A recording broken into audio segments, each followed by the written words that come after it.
All right, this week in trailers, we got about a solid 51 trailers to watch.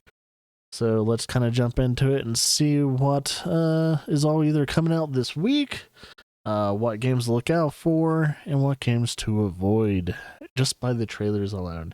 Usually the trailers can give you a nice little peek at is it going to be a game for you? Maybe. Who knows? This is why we like to curate all these and see if we can find some hidden gems. So let's go into it.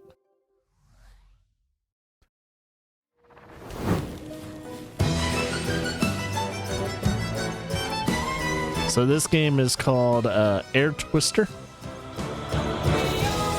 Oh, it looks like a mobile game. Or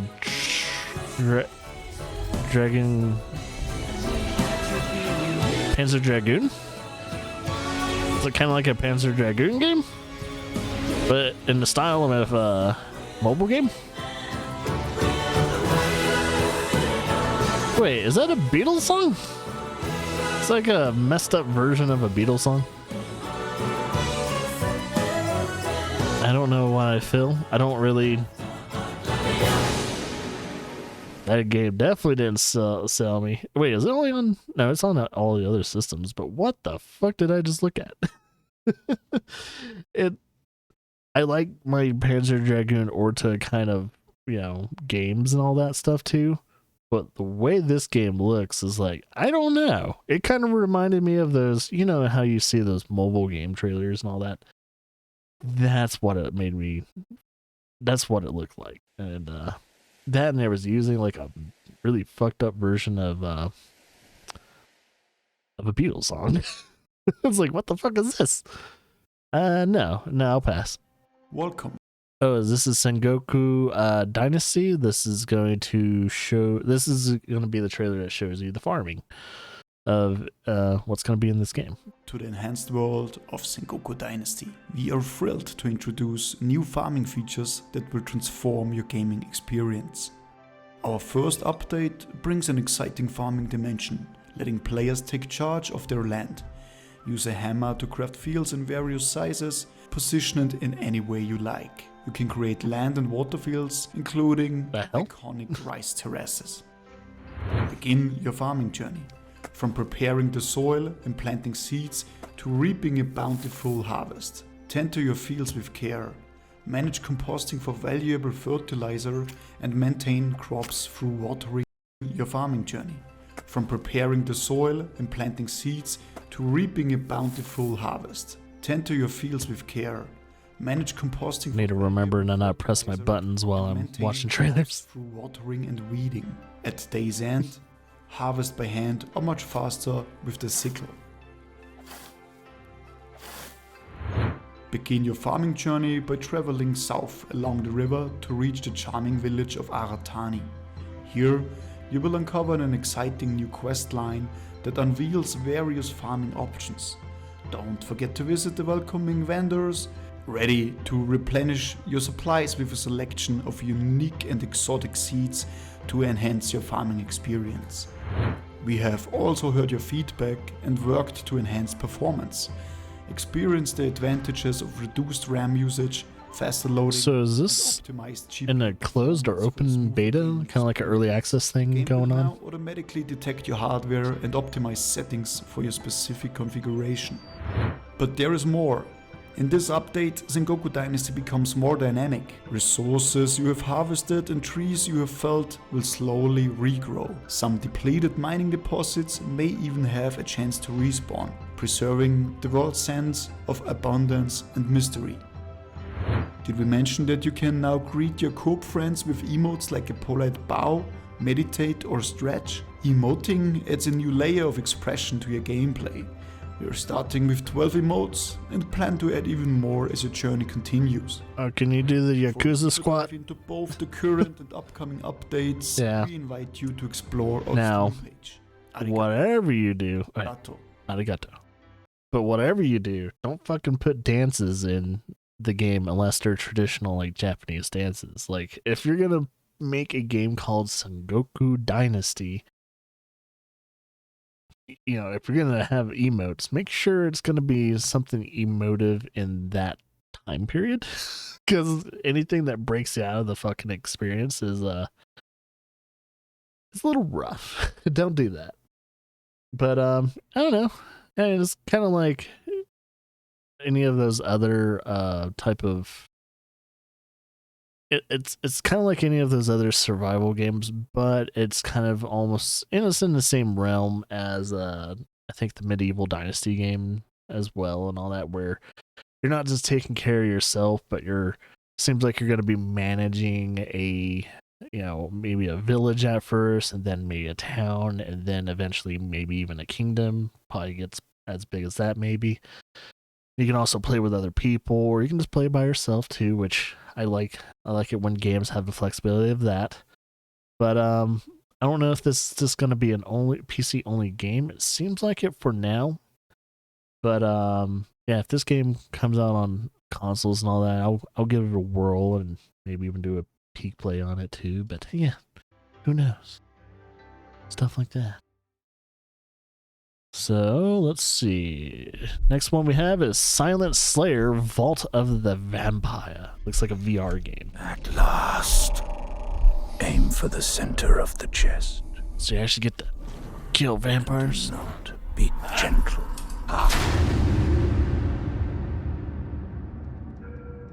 Soon, these vampires will conclude a ritual, harvesting the blood of thousands, gorging themselves to unstoppable power.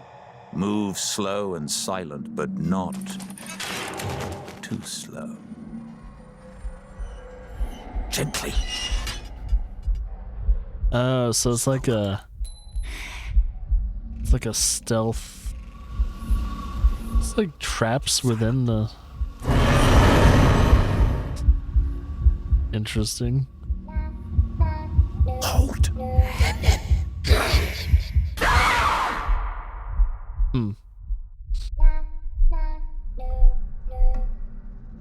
Interesting. So, is that the whole entire game where you're trying to get into their coffins and kill them while they're kind of slumbering?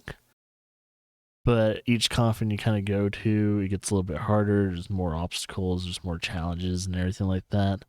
Because if so, it's going to be a pretty short game for the most part. But it's a very unique change of, it's a definitely unique idea. So, I don't know. But I haven't really been into VR games in a while. Since at least Oculus came out for the first time. Now it's just called MetaQuest. MetaQuest 3 specifically. So I was like, whoa. Yeah, I haven't been into the VR scene in quite some time. Mainly because it's just not accessible for the major amount of people. That and there still hasn't been a freaking game that sold me on VR. It's just weird. This is another game that still doesn't make me want to get a VR headset. So, I guess I'm still going to be waiting. I'm still waiting for that one glorious day where something finally sells me on VR. But this is not it yet. So, next trailer. So, Deep Sleep, Labyrinth of the Forsaken. And sleep as an SL, pretty much sleep. Yeah. Not any other sleep. This is a pixel style-esque game.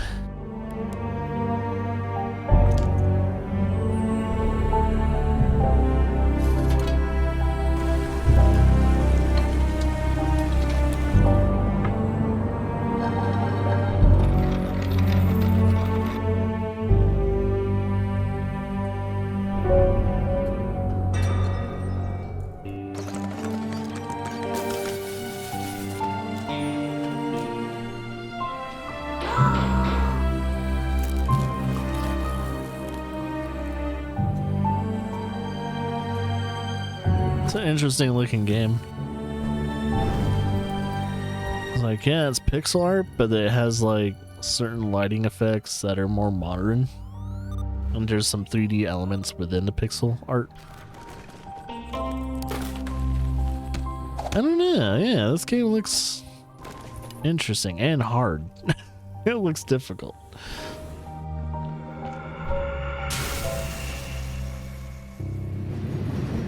I'm guessing it's like a survival horror-esque game on Nintendo Switch. So yeah, if that game looks interesting to you, it's gonna be on the Switch. At least from what I know.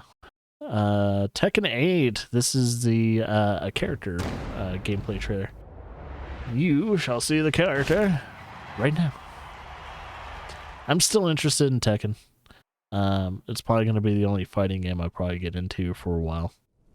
So I'm thinking of doing it. Maybe even seeing, hopefully by the time Claire is of age, this will be our first fighting game. Who knows?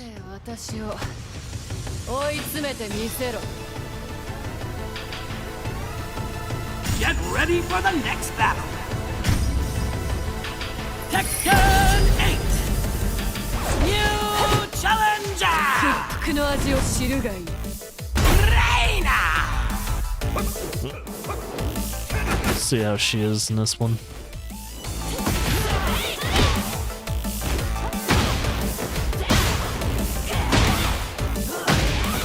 Definitely utilizes those kicks.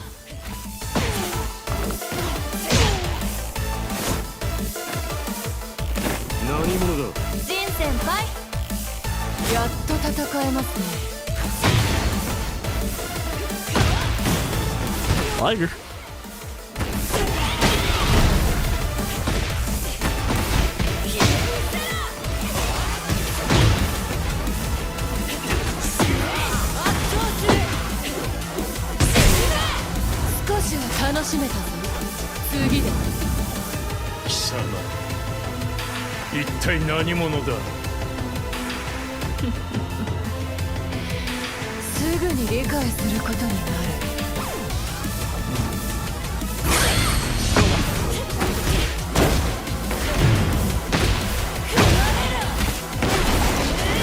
Shit.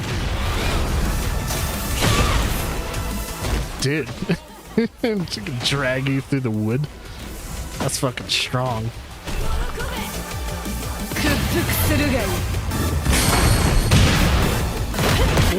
Ooh, shit. Alright, I kinda like her. It's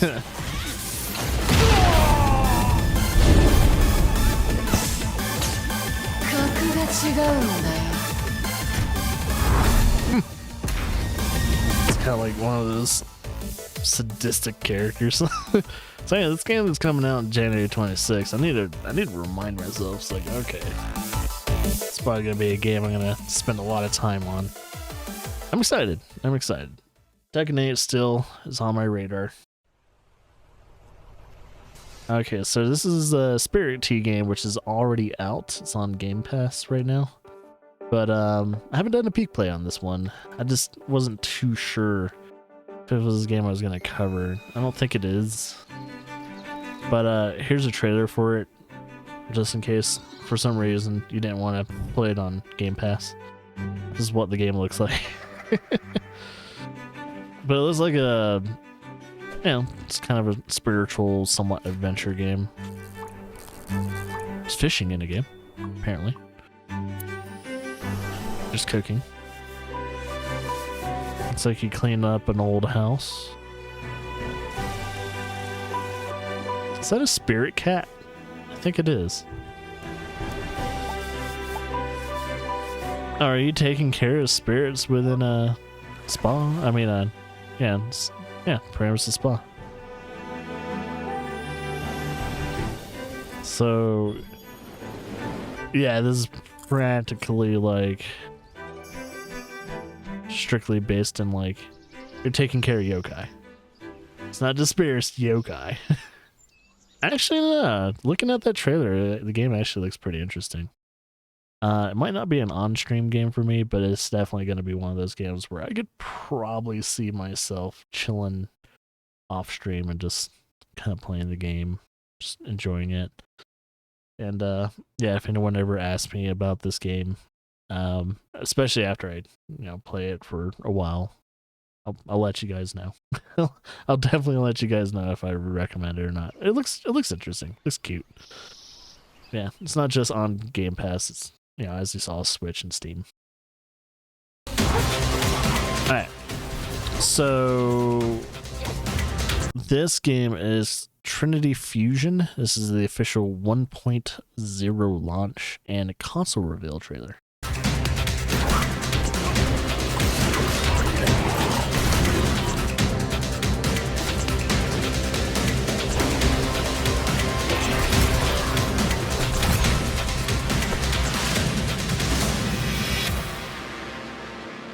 Is there limb cutting abilities in this game? We've lost control of the multiverse that we created. Oh no, multiverse. I'm so tired of hearing And now that term. The only way to save ourselves is to destroy it.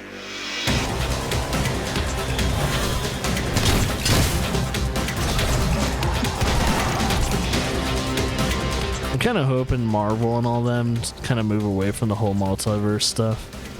It's a little tedious after a while.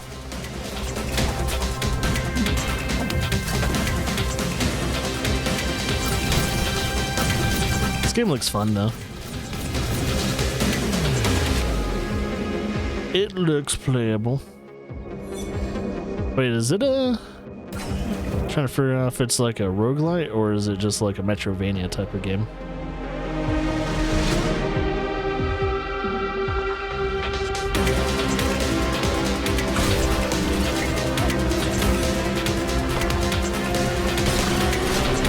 It's kind of more like a Metrovania.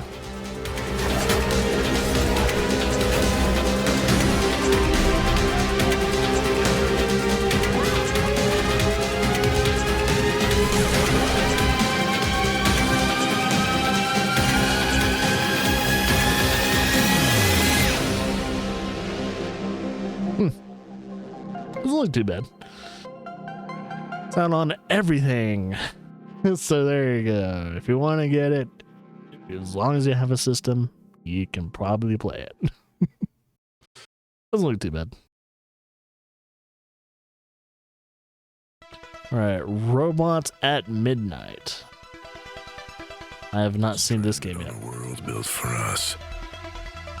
No, for better or for worse, it's theirs. Discover mechanical friends or foes.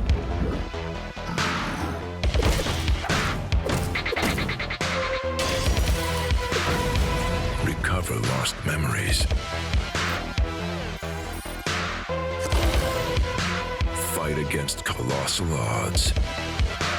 Huh. Is that how the art style actually looks? Journey begins. That actually looks pretty cool. I didn't get too much information. Midnight.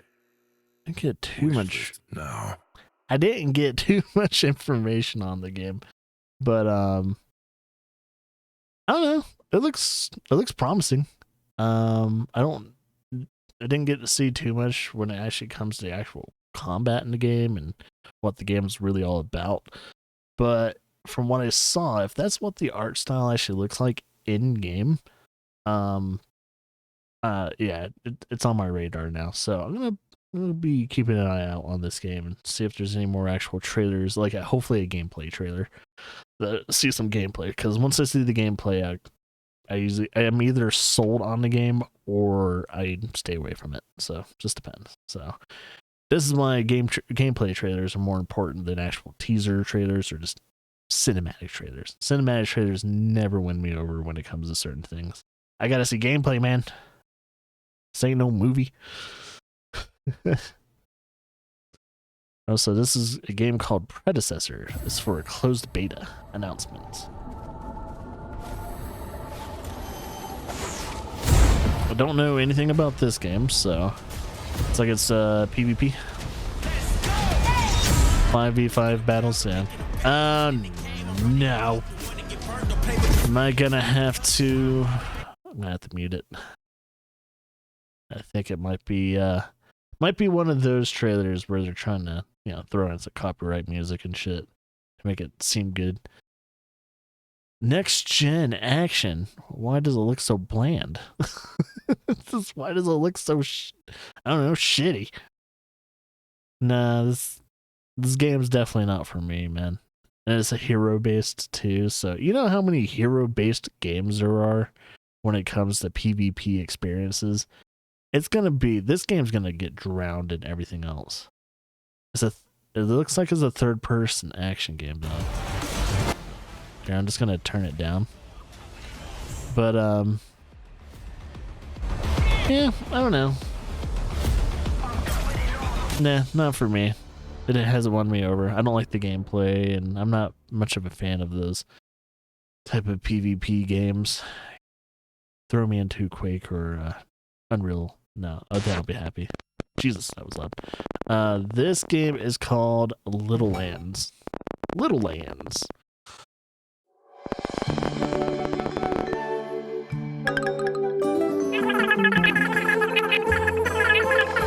Art style looks cute. It's kind of like a miniature-esque type of thing going on. Not a very noisy UI. The art style kind of reminds me of the whole, was it Link to the Past game that came out? Was it that or something else? Recently came out like a year or two ago.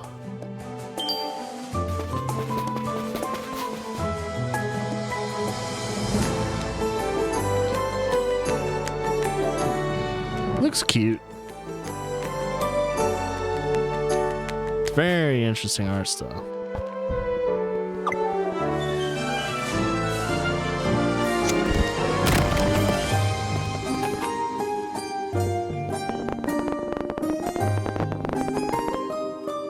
Twiglet Village.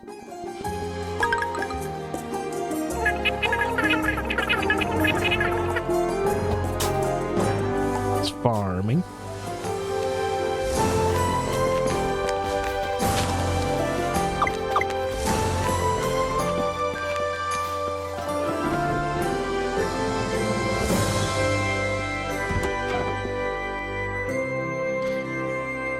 That's not bad.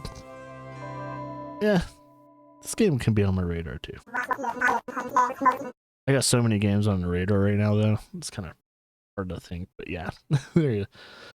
It's currently still in development though. But I look forward to it.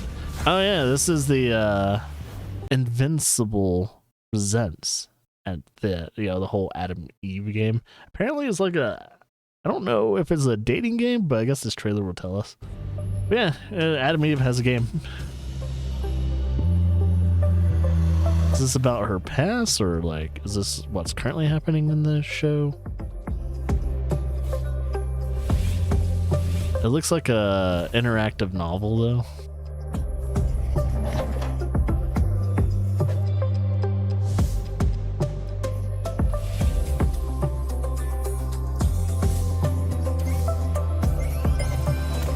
Oh, it's turn-based.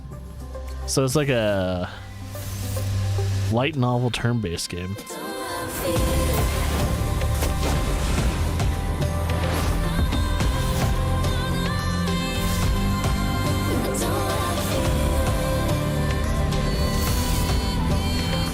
Interesting. Huh. Oh, is it actually published by Prime Gaming?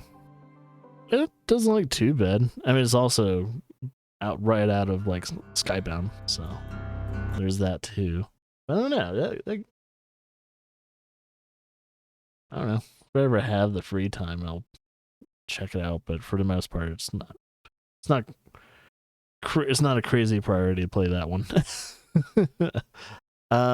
Soulslinger, Envoy of Death. This is going to be an official early access release date announcement trailer. So, man, we gotta make these things a little shorter, you know. I'm just saying, it's getting a little redundant. Soulslinger, your assignment is not complete. All right, it's first-person shooter. I've been watching your progress. Satisfactory, but I believe you may need that assistance sooner rather than later. So you have powers, and you also have your slinger.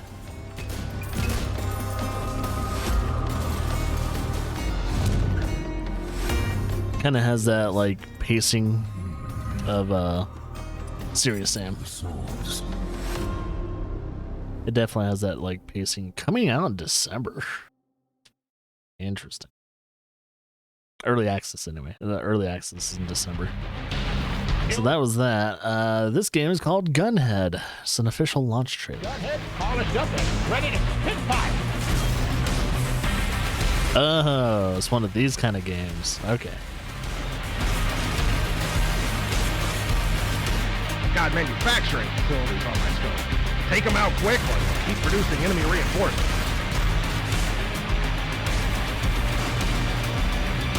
Whoa! Better have a good exit plan when destroying systems with a nuke system. I don't know if it's me, but the voice acting is not good. Juggernaut target signature locked in. Judging by the residual It was supposed to be bad on purpose, I'm not sure. Not so poor. Failure has set us back significantly. I hope you're prepared to face the consequences of your I actions. don't know if it's supposed to be on purpose or not. See, that's the hard thing is, with especially with some of these indie games, is like, is the voice acting supposed to be bad on purpose? Because some of them are campy too, and that's probably a very campy-esque game. So who knows? But the gameplay looks good. I like it. I like games like that. It's always my jam. But I don't know. It's not gonna be high. It's not gonna be high on the list. But if we ever get a chance to play it, we will.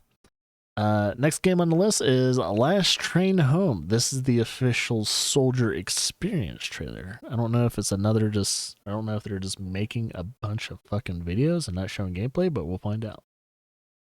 Because if this doesn't show any gameplay, this is probably gonna be the last thing I'll look at when it comes to this game.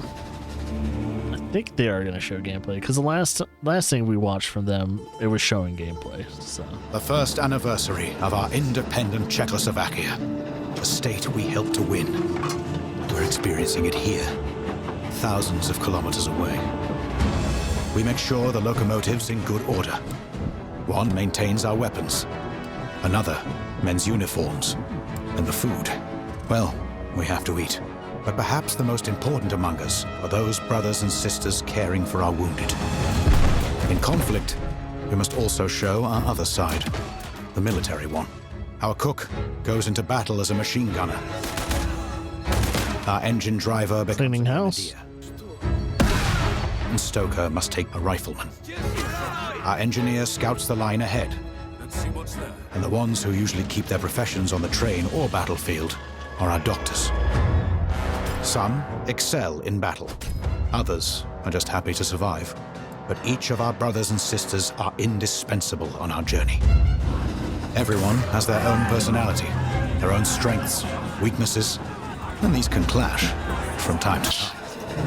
Who will survive? Who will make it home? Every legionary faces their own fate.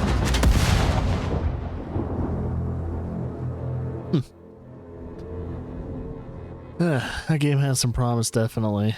But we're just going to have to wait until it comes out this month. Coral Island. Oh, by the way, I have done a peek play of this game. This will be peek play, I think, is coming out sometime in the beginning of next week. But this game has a lot of promise. But when it comes to the Xbox Series X version of this game, Coral Island, it does not run well. There's a lot of optimizing this game needs to be done. There needs to be a lot of updates to be done to this game before I can recommend it. But if they do fix it on at least the Xbox side of things, then I would recommend it.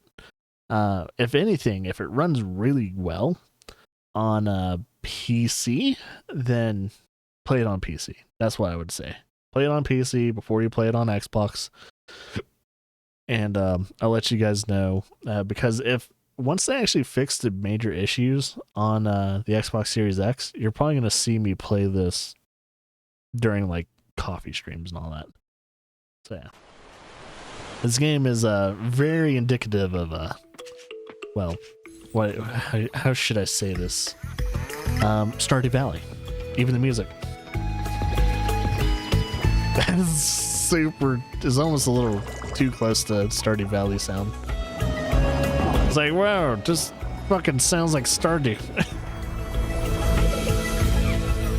I love the art style though. I love the little like drawn art style of characters. Yeah, so you can get married and all that too. Have barbers. So yeah, there's a lot of things you can do in this game, just like Stardew. But a lot of people would say this is like the 3D Stardew. So it's like, hey, I am down for it. I'm looking for some all Stardew things. So, but until they fix the Xbox Series X version, I'm probably not going to play it for a while. I'll come back to it in another week or two and see if they have any updates on it.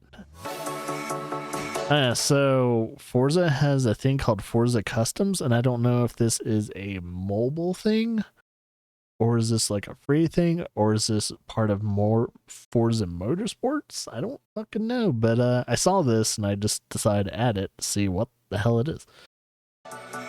So here you go. Customize real cars. It looks like a mobile game, but what's the end all be all goal? Are you just customizing cars?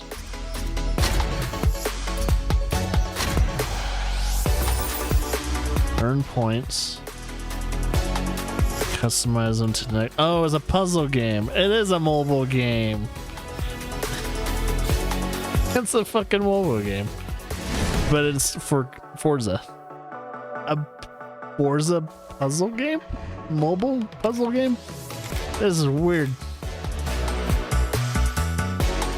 Okay, well, I'm glad I at least looked at it. Yeah, it's definitely straight up just mobile game. It's so weird. Just play Forza Motorsport. Just play that game. I'm sure it's fun, but yeah. Oh yeah, this is Sony's compatibility controller. I am an accessibility consultant, specialist, broadcast journalist, you name it, I do it. Damn, dude. I set up my access controller with using my DualSense controller. And what I did with the access controller, I had it control a lot of my jumping, the melee, the firing, all those things that made it difficult for me to do just on a regular DualSense controller. I was able to set up my access controller that way to really help me to have a full gaming experience. My name is Aaron Price, and I'm a peer counselor with the Able Gamers charity. For my setup, I use the curve button caps to rock my wrists over, as well as the dome analog sticks, because it fits my palm really nicely. My name's Cesar Flores, and I'm a full-time student, along with being an accessibility consultant. The best part about this access controller is I'm able to modify it to each game. That competitive advantage that I lost when I became disabled came back because I was able to program the controller to my liking and press a lot of these buttons that were harder for me to press. My name's Paul Phillips, and I'm an accessibility consultant. I set up the access controller to be able to use it with my right hand. All the buttons are in front of the analog stick, and I can use the back of my hand, mainly my knuckles, to press them. My name's Sam Chaffel. I'm an accessibility design researcher at Insomniac Games. I've been gaming since I was 5 years old. That's cool. The way I set up the access controller is I use the ball stick cap because it's easy for me to grip, and then I varied up the buttons so that I could navigate by texture and feel as opposed to having to look down. It allowed me to move my character with my left hand, which is something that, I mean, as simple as it is, it's not something I've been able to do since I was a kid back in the days of using arcade stick style controllers. So that was really, really nice. At first I was a little skeptical, a little afraid that I wasn't going to be able to use the controllers to play the games that I would want to. But I think I was proved wrong when I started playing the game, that in fact, I would be able to play a lot more complex games, which is very exciting. The Access controller is amazing for so many reasons. It's easy to set up and customize yourself, and it really allows you to game the way you want to game, the way you need to game, and just in a way that makes it very fun and accessible. Each game is its own adventure, and I'm able to tune and fine-tune the controller to my liking for each individual game. I think this controller is just like a toolbox. There's so many different things you can do with it. It's going to be great seeing an accessible controller designed specifically by PlayStation for the PlayStation, because there's going to be a lot of people, myself included, that's going to be able to play the PlayStation and when they didn't really have that option before. It's going to be huge. The Access controller will revolutionize the way that you game.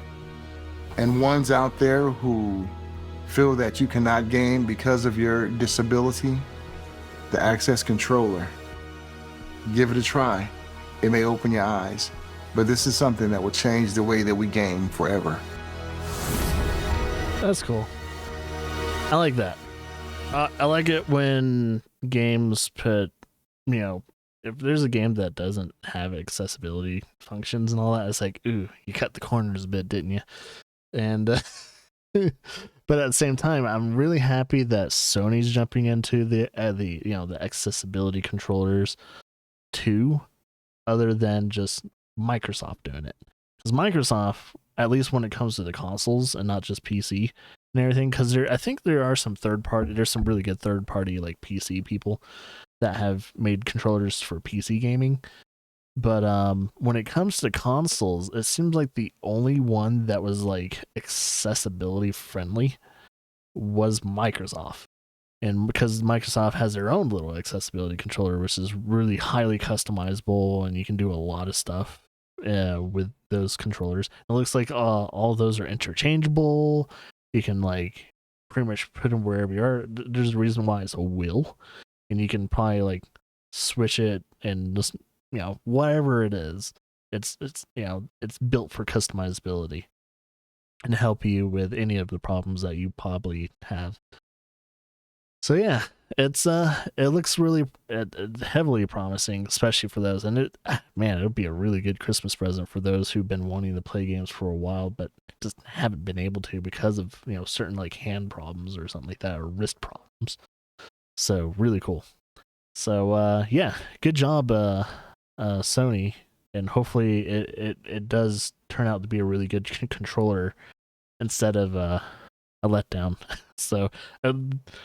The only reviews are gonna let us know if it's a good controller for people that need it. So, but yeah, cool. I'm glad that Sony is really doing this and not just Microsoft. Microsoft has been killing it when it comes to accessibility, but I think Sony and now I think the people that really need to do it is, I don't know why, but Nintendo.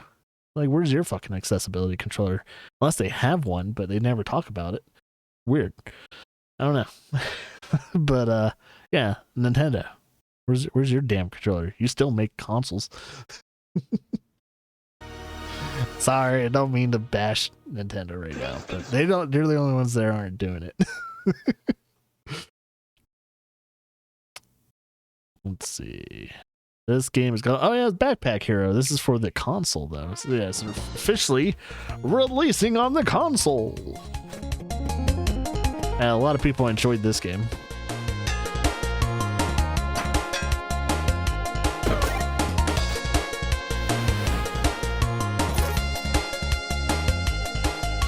I heard this game is very addictive. I definitely plan on playing it. This game looks really fun.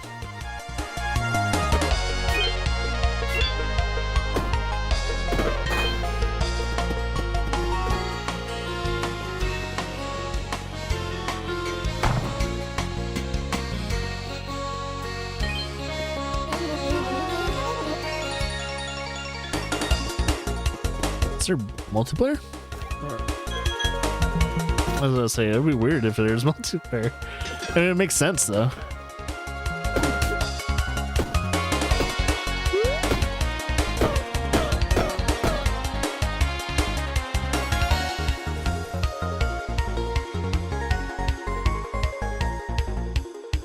I saw Co playing this when it first came out for PC, and it looked like a jam.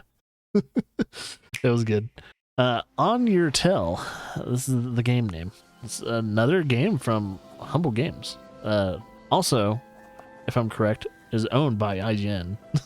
So there you go. Because they own Humble Bundle, And I think this is Humble Bundle's like either publishing company or it's their other thing, but yeah.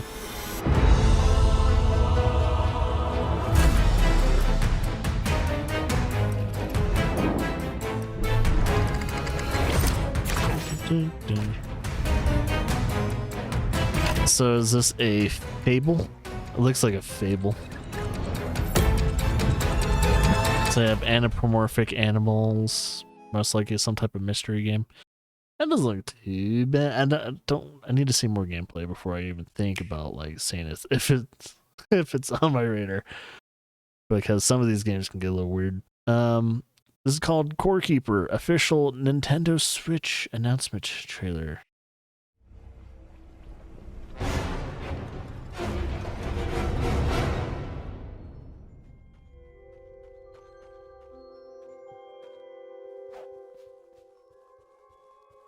And wrangle cows. Why are you bringing the cow there? Is it a pleasant game? Looks like a pleasant game. Why is it all dark? Do you live underground?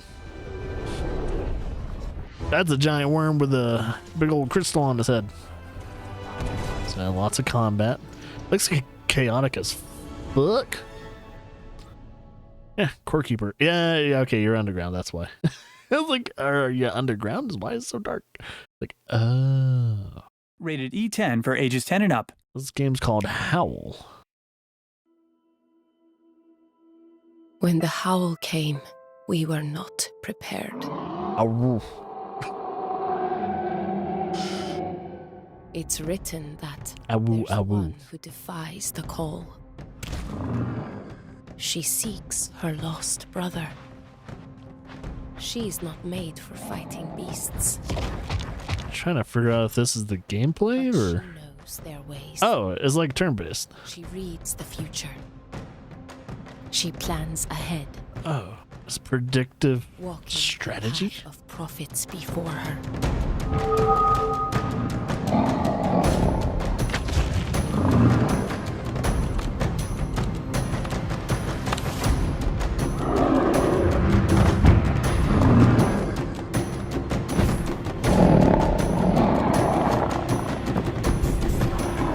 So you're a person that can read the future in order to help you in this combat scenarios. Very interesting idea. I'd definitely have to play the demo, since demo is out for Switch if anyone wants to play that. This game is called The Star Named Eos, or E-O-S. Eos. Eos or Eos? But yeah. There's another game. And another camera. That is some Polaroid-esque camera if I've ever saw one. Is it a puzzle game / adventure? Looks like it. Photo of food.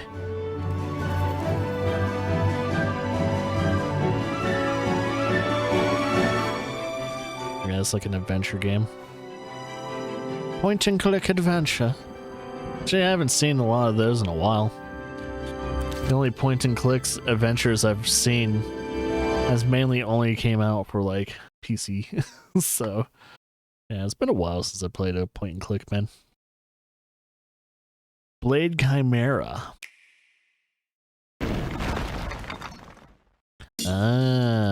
Metrovania? Yep, Metrovania. Or it could be, I don't know. Oh, it has those like really cool like Sega Genesis like animations.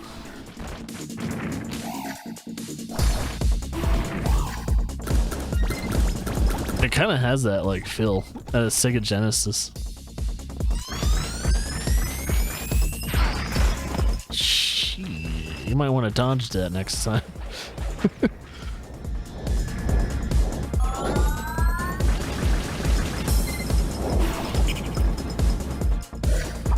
Oh, that's kind of cool. Huh. Game looks promising. Very interesting. Different. A Highland song. Hills are awash with stories. Come to the sea by Beltane, he said. And I'm doing it. I'm coming. I must be off my trolley. What she says.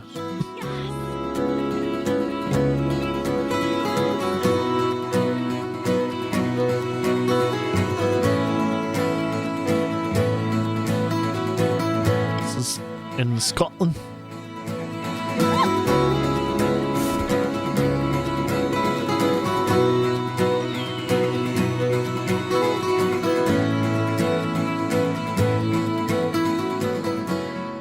Come to the lighthouse, Moira. Come as fast as you can. It's an adventure kind of game where you're just trying to get from one place to another. Typical adventure game. Passport out. Passport out? Yeah, it's the little painting game and all that came out years ago. And this one is the second one. The second one's been out for, I think, for PC for a bit. But I think it's coming out for Switch now. So, there you go. In case you ever wanted to draw or, paint and all that. Here you go.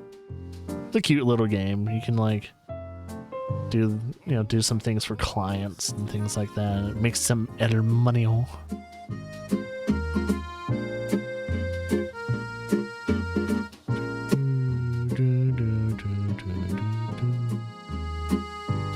Yeah, the thing is, I'd rather do it with a stylus. I was trying to do this game with a mouse and keyboard, or the motion controller is probably gonna be oh man, never gonna get anything good. But yeah, the game's cute. It's definitely fun. I played the first one. It was really cool. So this is Planet of Lana. I thought this game was already out, but I guess it's coming out for Switch and PlayStation. I don't know if there's already reviews and all that. So I think it was out on PC, if I'm correct. But this game looked very interesting. Lots of 9s. No perfect scores yet. That's alright. Anyone giving games perfect scores? I give certain games 5 out of 5s, but they're not perfect games. I have never came across a perfect game yet. It's hard to say. I don't know what the fuck my perfect game's gonna be. But we're not quite there.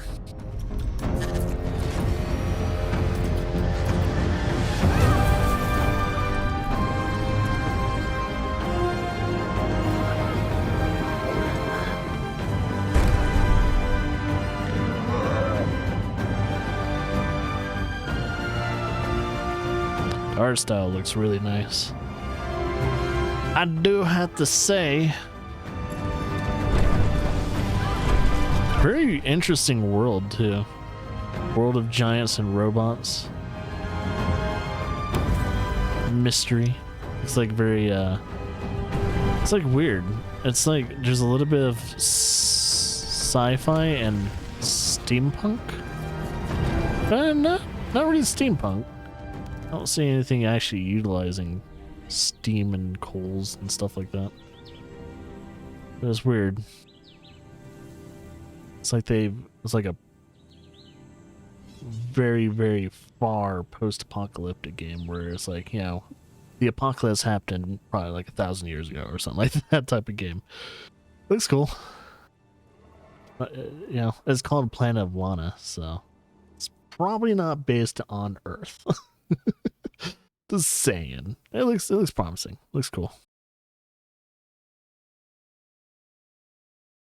But let's see how many more we have. This is called Kaiserpunk. Speaking of from the ashes of war, cities we're halfway through. Beacons of progress and power. Navigate the shifting tides of alliances and ideologies in a world torn by perpetual conflict. Forge the engines of progress through intricate production chains, shaping the destiny of nations.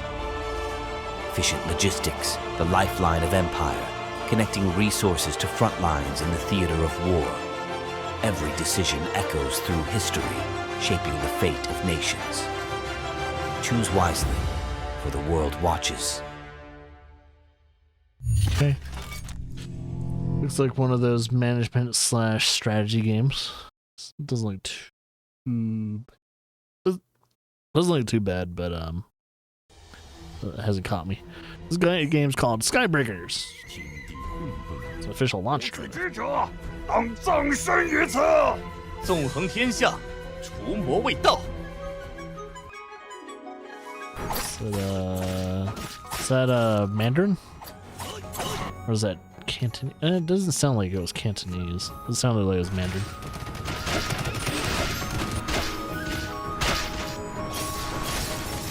So it's not Japanese, finally. So there's not too many actual Chinese-based games, but then we have, like, you know, Toho and all that making games and shit.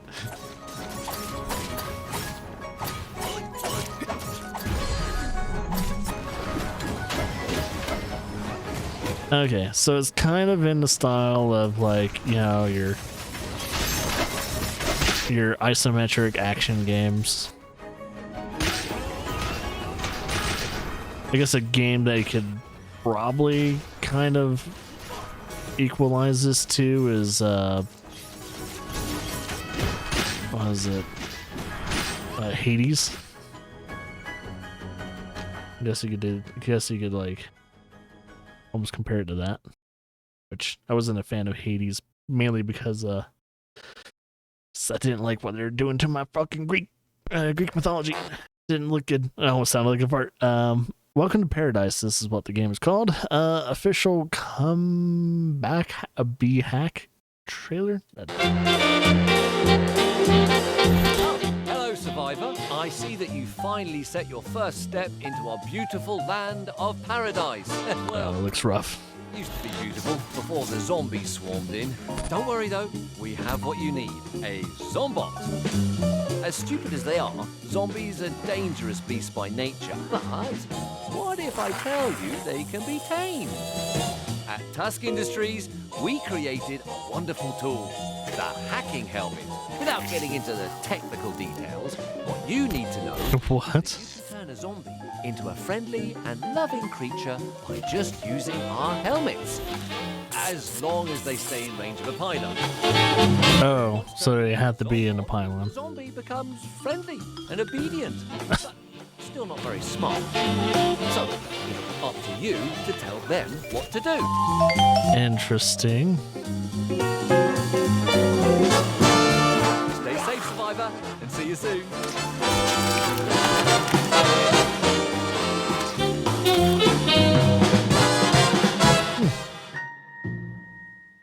I'll have to kind of look at that. It's another zombie game, but yeah. We'll see. The Last Faith.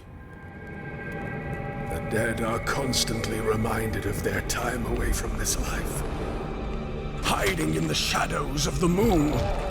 Yet I will not be their prey any longer, but their hunter.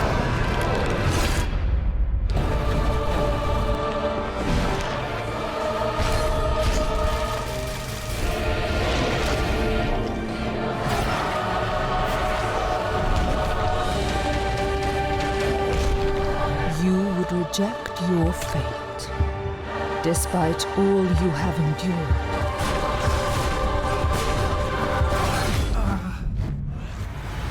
A mark of insurrection. You are branded.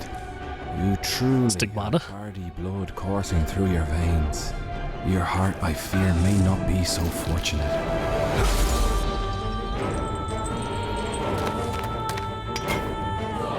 Leave this place. It is not a destination for a cursed traveler.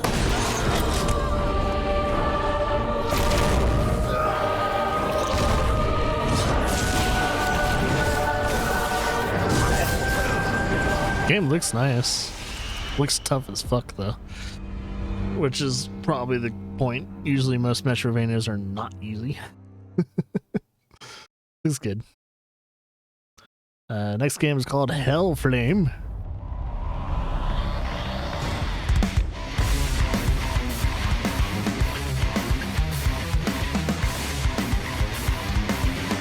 Kind of like you're trying to see if are you directing the attacks? If you're not directing the attacks, I'm kind of wondering if it's more Vampire Survivor. If it's not, if you're actually controlling the attacks, then it's like a twin stick. Can't tell if it's automatic or not though.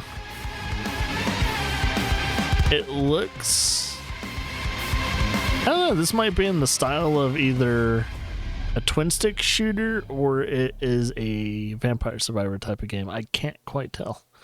It's kind of hard to tell. I don't know if some of those attacks were directional based that you can choose. You can skip the minor details.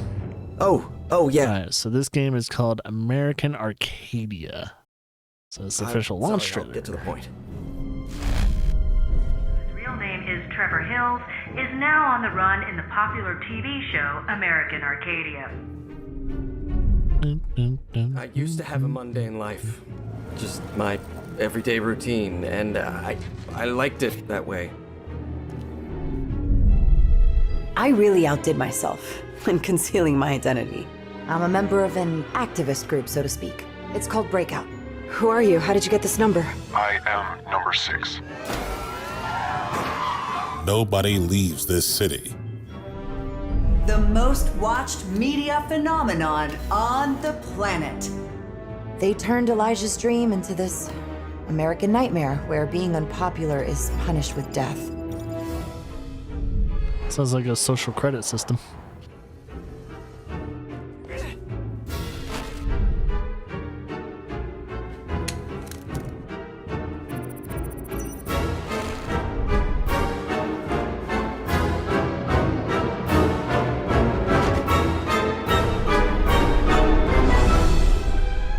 Yeah, it's definitely a dystopian-esque game. It's not too.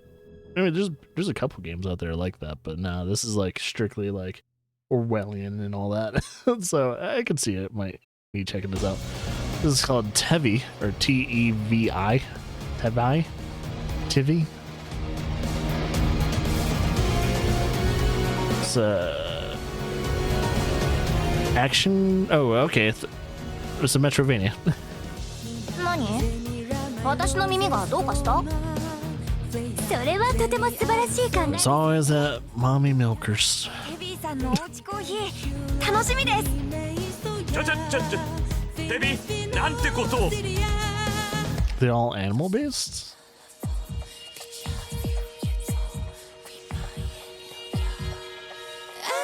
It's always the bunny girl.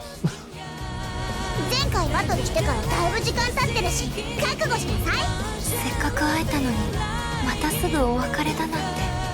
悪いね、ジョーちゃん。そんな簡単に勝たせられないよ。どうした？それで終わりか？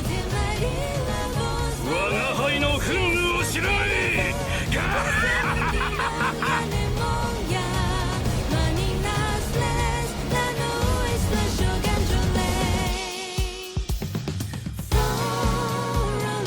魔海賊だけではなく、底知れない漆黒の力を意のままにしていると、アズとバルハラの住民すべてが滅亡。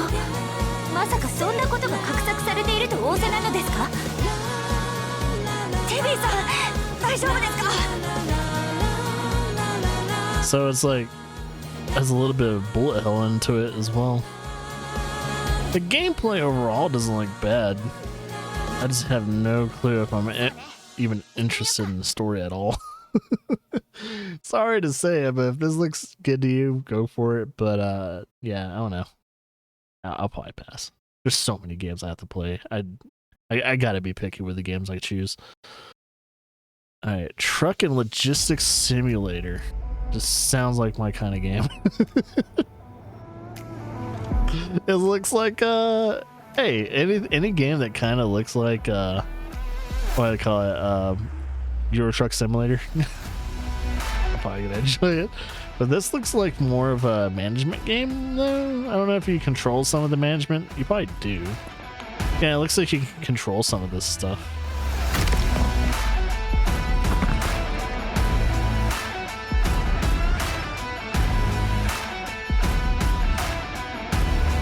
Man, the physics in this game better be on top, or else we're gonna have a lot of problems with the physics in this game. Because it looks like there's a lot of bounciness to it and all that, and it doesn't seem like it's too bad, but still. Oh, physical and... Oh god, you can get into crashes. Shit. Oh no.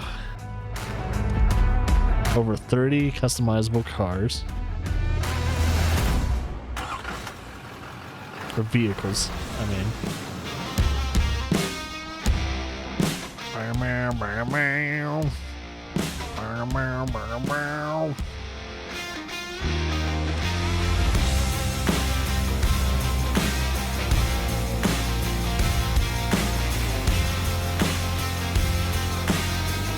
So you can drive convoys. Oh, with your friends.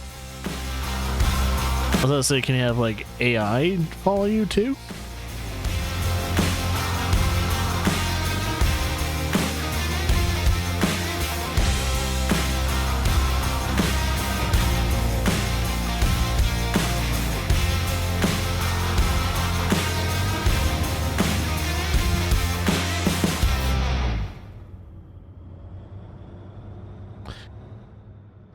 I'll have to check it out. Like I was like the other game, I was like, I'm gonna pass. Then I check out this game instead. That's where my ties lie right now. All right, this game's called Greenfield, which, from what I'm already seeing, looks like my jam. It looks good. Called Greenfield.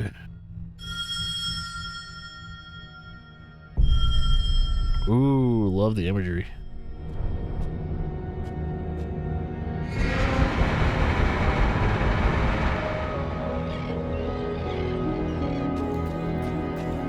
Yeah, I would probably play this game just for the imagery, the graphics, the art style.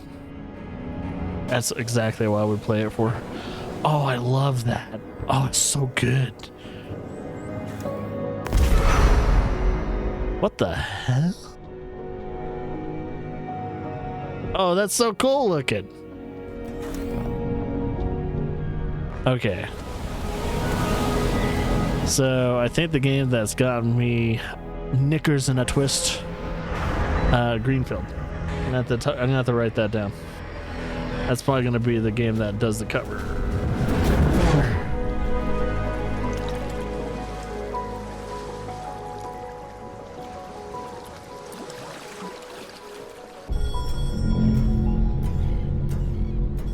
Looks good. That looks good. I really hope it's not just on PC. I really hope they bring it to other systems. Me PC is dying. I can't play PC games right now. It's going kaput. Oh, okay. So this is important because you know how Suicide Squad, the game, has been under really bad press lately and all that. Well, they decided to come out with an official story and gameplay overview, and I'm wondering if they're going to address any issues with the game and it being a game for service kind of game and all that too, because this is being developed by the guys that made Batman Arkham Asylum and all the other Arkham games. So to see them fall so far before this game even comes out has got me really wondering if it is going to be as bad as people are saying it's going to be.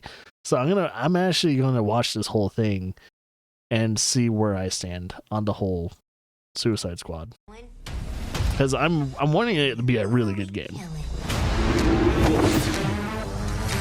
because those developers have done no wrong yet. Studio director at Rocksteady Studios. Rocksteady, come on.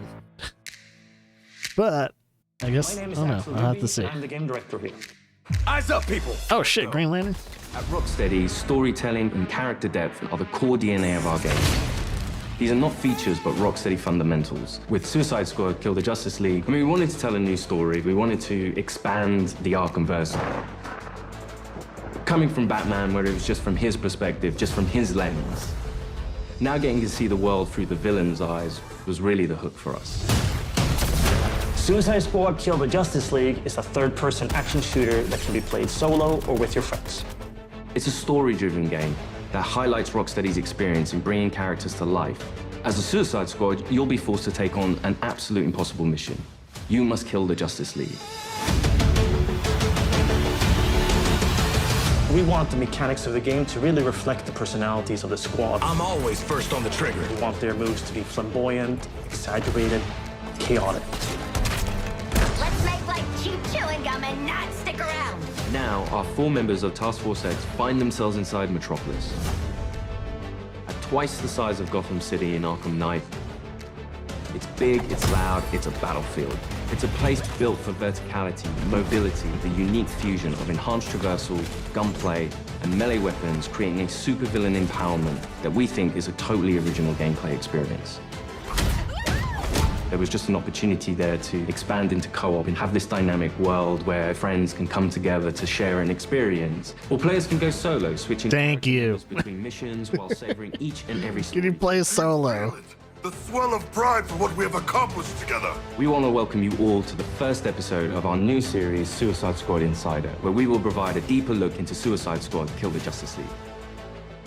Over the next few months, we'll be unpacking the game, answering your questions, and sharing a few surprises as we move closer to our launch on February 2nd. We'll also cover how Rocksteady will continue to support the game and its players post-launch with a huge amount of free content.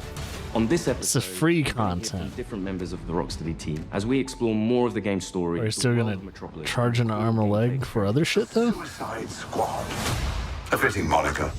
Let's jump into it.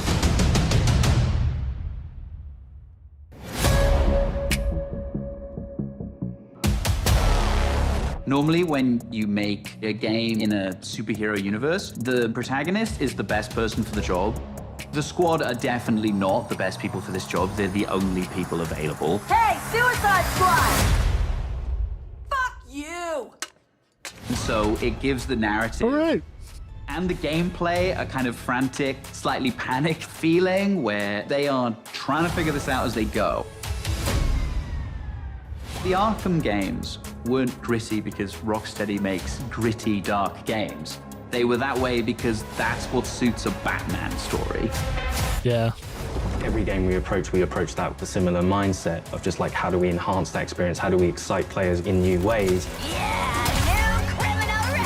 For the studio to try something new and stretch our legs with a shooter first and with the high, powerful traversal elements was coming out of our comfort zone somewhat, but we wanted to see what we could do to put an Arkham spin on the action shooter space. Now get your damn gun out! In true Rocksteady style, the cinematics are kind of the heart of our story. It's the most cinematics that we've ever done, and every one of them is crafted to perfection. We're not just trying to do what we did before. We're making something which fits the source material that we think will make for an interesting story, but will feel different. Let's help Lex's To tower. introduce you to our story, let's jump into an early part of the game.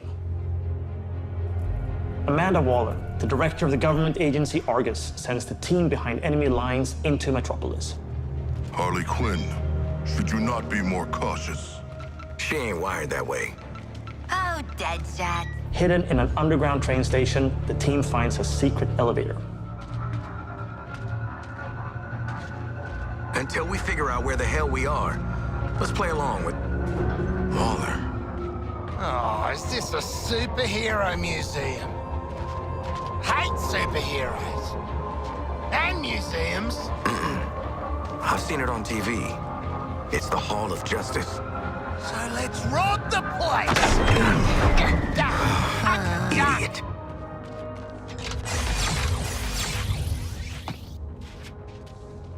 Through these doors lies the inner sanctum of the Justice League. Sounds very grand, doesn't it?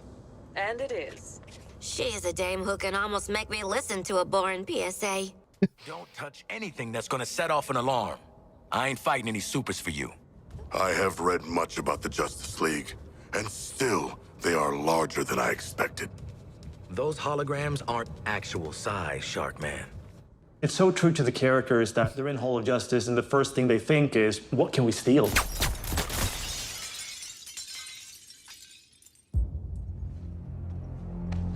Hey man, watch the Shit! glass. I'm okay. What the hell you got there? Thought this baby was a myth. Speed Force Gauntlet. Back when Doc Savannah tried to lift Flash's gimmick.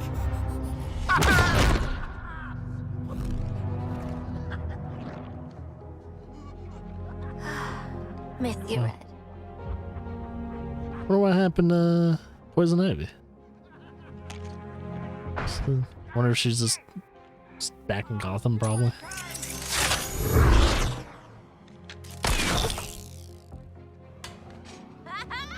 Baby. So what will he get?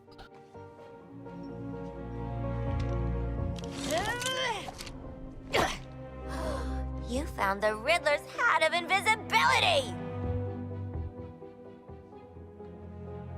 It's just his hat. Where'd the shark go? Children. Ooh, nothing says international assassin like a frickin' jetpack. Shit. I'd break my damn neck. You're probably right. Jetpacks seem more like a Deathstroke thing anyway.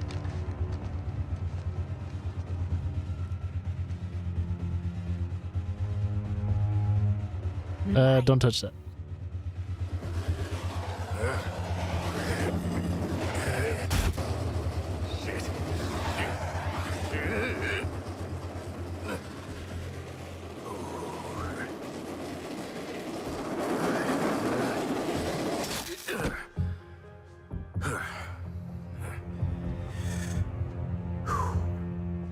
That, hat's not gonna get you vertical, Shark.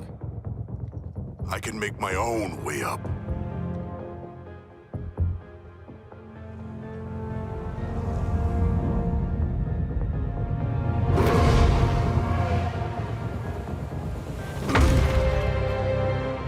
Well, tickle me stupid. Sharks can fly. All right. New toys, loaded guns. Let's get up on that roof and get our freedom back.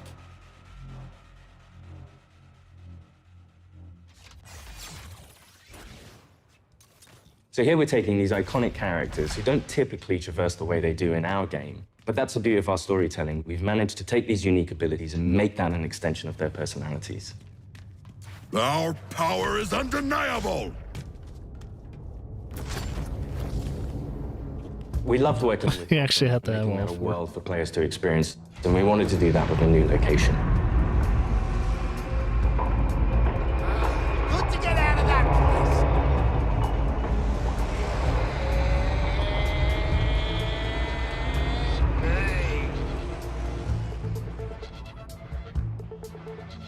We felt that Metropolis was the natural next step to it. Damn, that thing's long.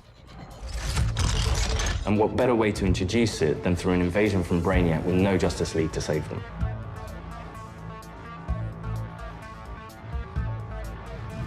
Just checking. We're all seeing that thing, right? The entire game is about fighting behind enemy lines. Oi, Wally! What the hell have you sent us into? It's a bloody war zone out here. There's a giant skull in the sky. Congratulations, Task Force X. You're the first assets to make it into Metropolis alive. We're sending a signal transponder to your location. So you're essentially in Brainiac's backyard. Your orders are to activate that transponder. The hell is that?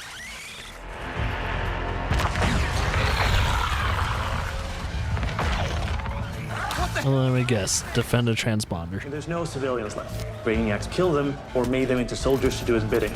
And through this corruption, the people of Metropolis have become extensions of Brainiac.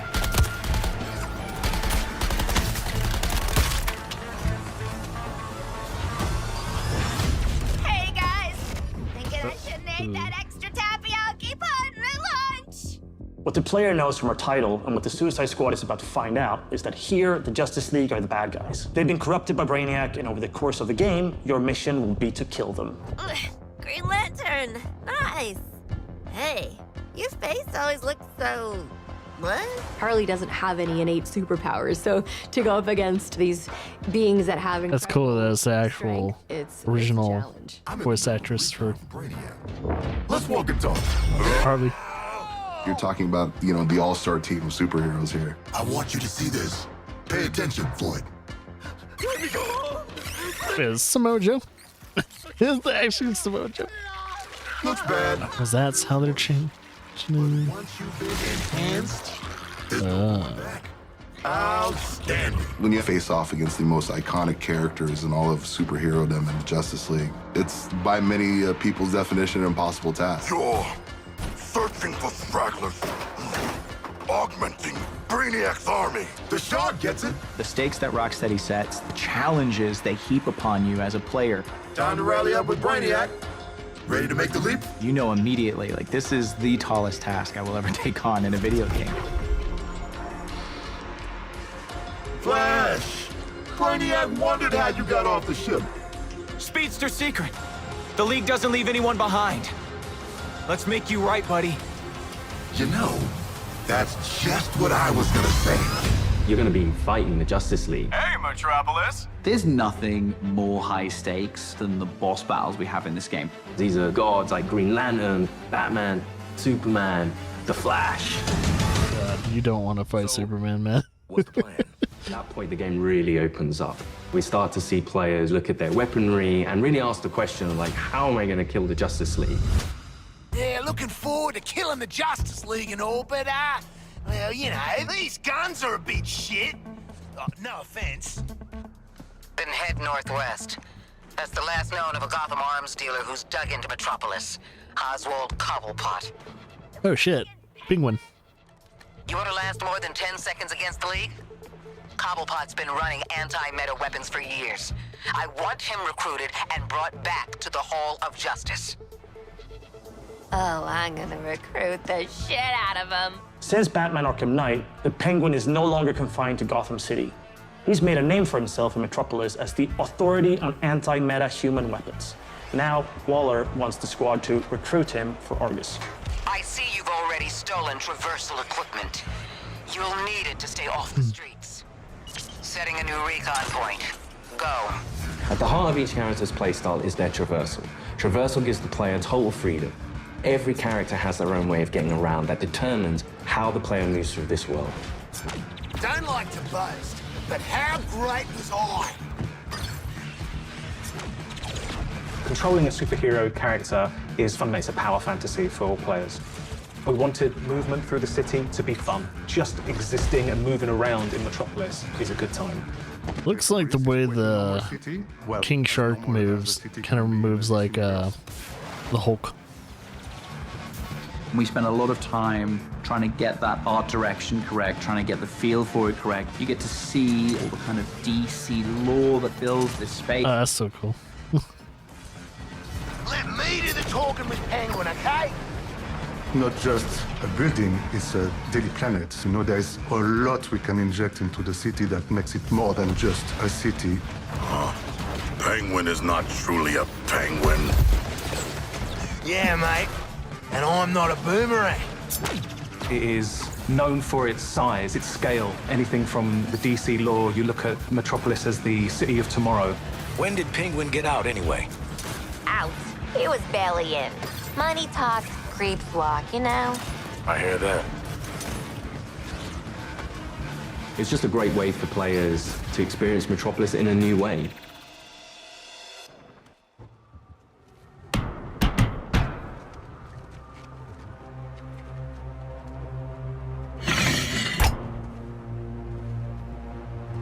G'day, Pengo. Remember me? No. Ain't this a right rogues gallery? Who's the big bleeder? Think his cousin used to work for me. Ooh, which one? Busted him out of a circus. We're getting the hell out of the city before Argus finds us. You in? But we are working for Argus. You bloody what? Real slick, Shark. Good talk. Nice catching up. Give my regards to the locals.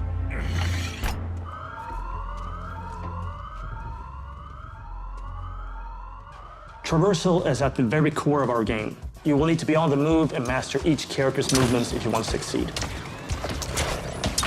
Harley's grapple is made to let her take advantage of the environment to quickly get out of troublesome situations. Or she can use it to quickly close the distance to introduce them to her baseball bat. Swinging from the bat, Mr. Mallet. circumvent the trooper's shield to flank them. It can also let her catapult herself into the air to shoot the corrupted from above. Now that you've seen some of Harley's combat in this scene, let's explore the rest of the squad's unique playstyles in other encounters. Captain Boomerang uses a mix between sniper rifles, SMGs, and shotguns. What's cracking? Each character has an iconic melee attack that can be used to create what we call juggle kills, and also break enemies' shields. Juggling an enemy with a melee attack means they take guaranteed critical hits from all guns for a short period after. Shoot enemies in their legs, and then close the distance to do a shield harvesting strike to get some shield back. Let's shift focus to King Shark. Cause to celebrate! King Shark is literally death from above, which he gladly shows with his Atlantean drop attack. Ooh. He's the character that can take the most punishment. Was the Heavy tank. weapons, assault rifles and shotguns, and his trusted cleavers, sickles, and combat knives for some brawling action. For the bigger enemies, each character gets a super powerful single target attack. The Suicide Strike. This one-shots any enemy hit, but it takes longer to recharge, so it's important to use it tactically. Finally, Deadshot. See, you're low caliber, and I'm high caliber. His traversal is made to let him create his own vantage points. This works great with his weapon loadout of sniper rifles, assault rifles, and pistols. For more up-close action, Deadshot relies on his iconic wrist cannons. One thing we really wanted to bring into this game was a reimagined version of the Arkham counter system, and mix that with our traversal and shooter gameplay. Introducing Counter Shot. Each enemy has a different reaction to the counter shot. Some will be stunned, some will take damage, some will be interrupted and then get really annoyed. Now let's take a look at Harley absolutely demolish Brainiac's forces with all these tools. My show's all knock 'em dead material.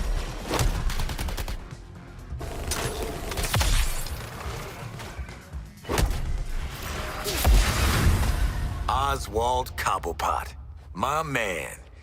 Do we have a job for you? Tell him, Quinn. You're making guns for us now, Bird Brain. Thanks for joining us for episode 1 of Suicide Squad Insider. What? I'd already started, so I followed through. In the months leading up to our launch on February 2nd, 2024, we're looking forward to sharing more details and insights about Suicide Squad Kill the Justice League. In our next episode, we'll be deep diving into more gameplay, combat mechanics, and how to take the fight to the enemy in your own unique style. I want to show you what happens next. Let's call it a sneak preview. We really want players to feel like they explored all these characters that we bring to life in this DC universe. I'm going to enjoy this. Oh, there's Lex. Who aren't very powerful, and through the story, you're learning how to use their skills and become powerful. We really wanted to deep dive into the RPG system. You have your enhanced traversal, you have gunplay, you have weapons, there are upgrades and unique talents. And all of that stuff fusing together to create this kind of unique experience. Together, we are unstoppable. Join me. Are you? Too soon.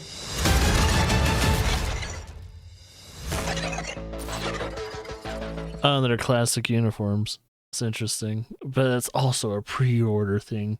The thing is, with this type of game, and especially with all the people that have been complaining about this game, even before anyone's played it or anything like that, I don't know if they were strictly complaining about microtransactions and things like that, and it just kind of feeling like one of those typical, like, almost in a way, a lot of people were saying this game looks and probably it has that same kind of feel that Marvel's Avengers, when that game came out, it was like that game had a lot of promise, and it over promised and super under delivered with the overall game. And it's kind of hard to say that Rocksteady would do the same thing, but we got to remember who developed the Marvel Avengers game. It was Crystal Dynamics, which is they're known to do some really fucking good games, mainly Tomb Raider. But with this could be one of Rocksteady's first letdowns. Who knows? I definitely like the gameplay itself. Doesn't turn me off. It doesn't turn me away from me wanting to play this game.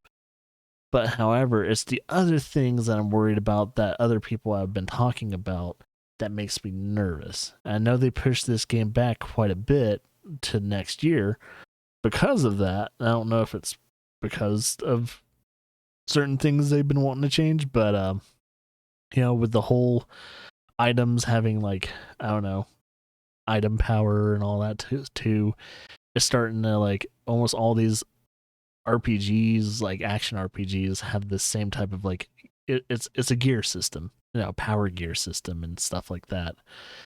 And I think a lot of people are starting to get sick of that type of like system in their games too.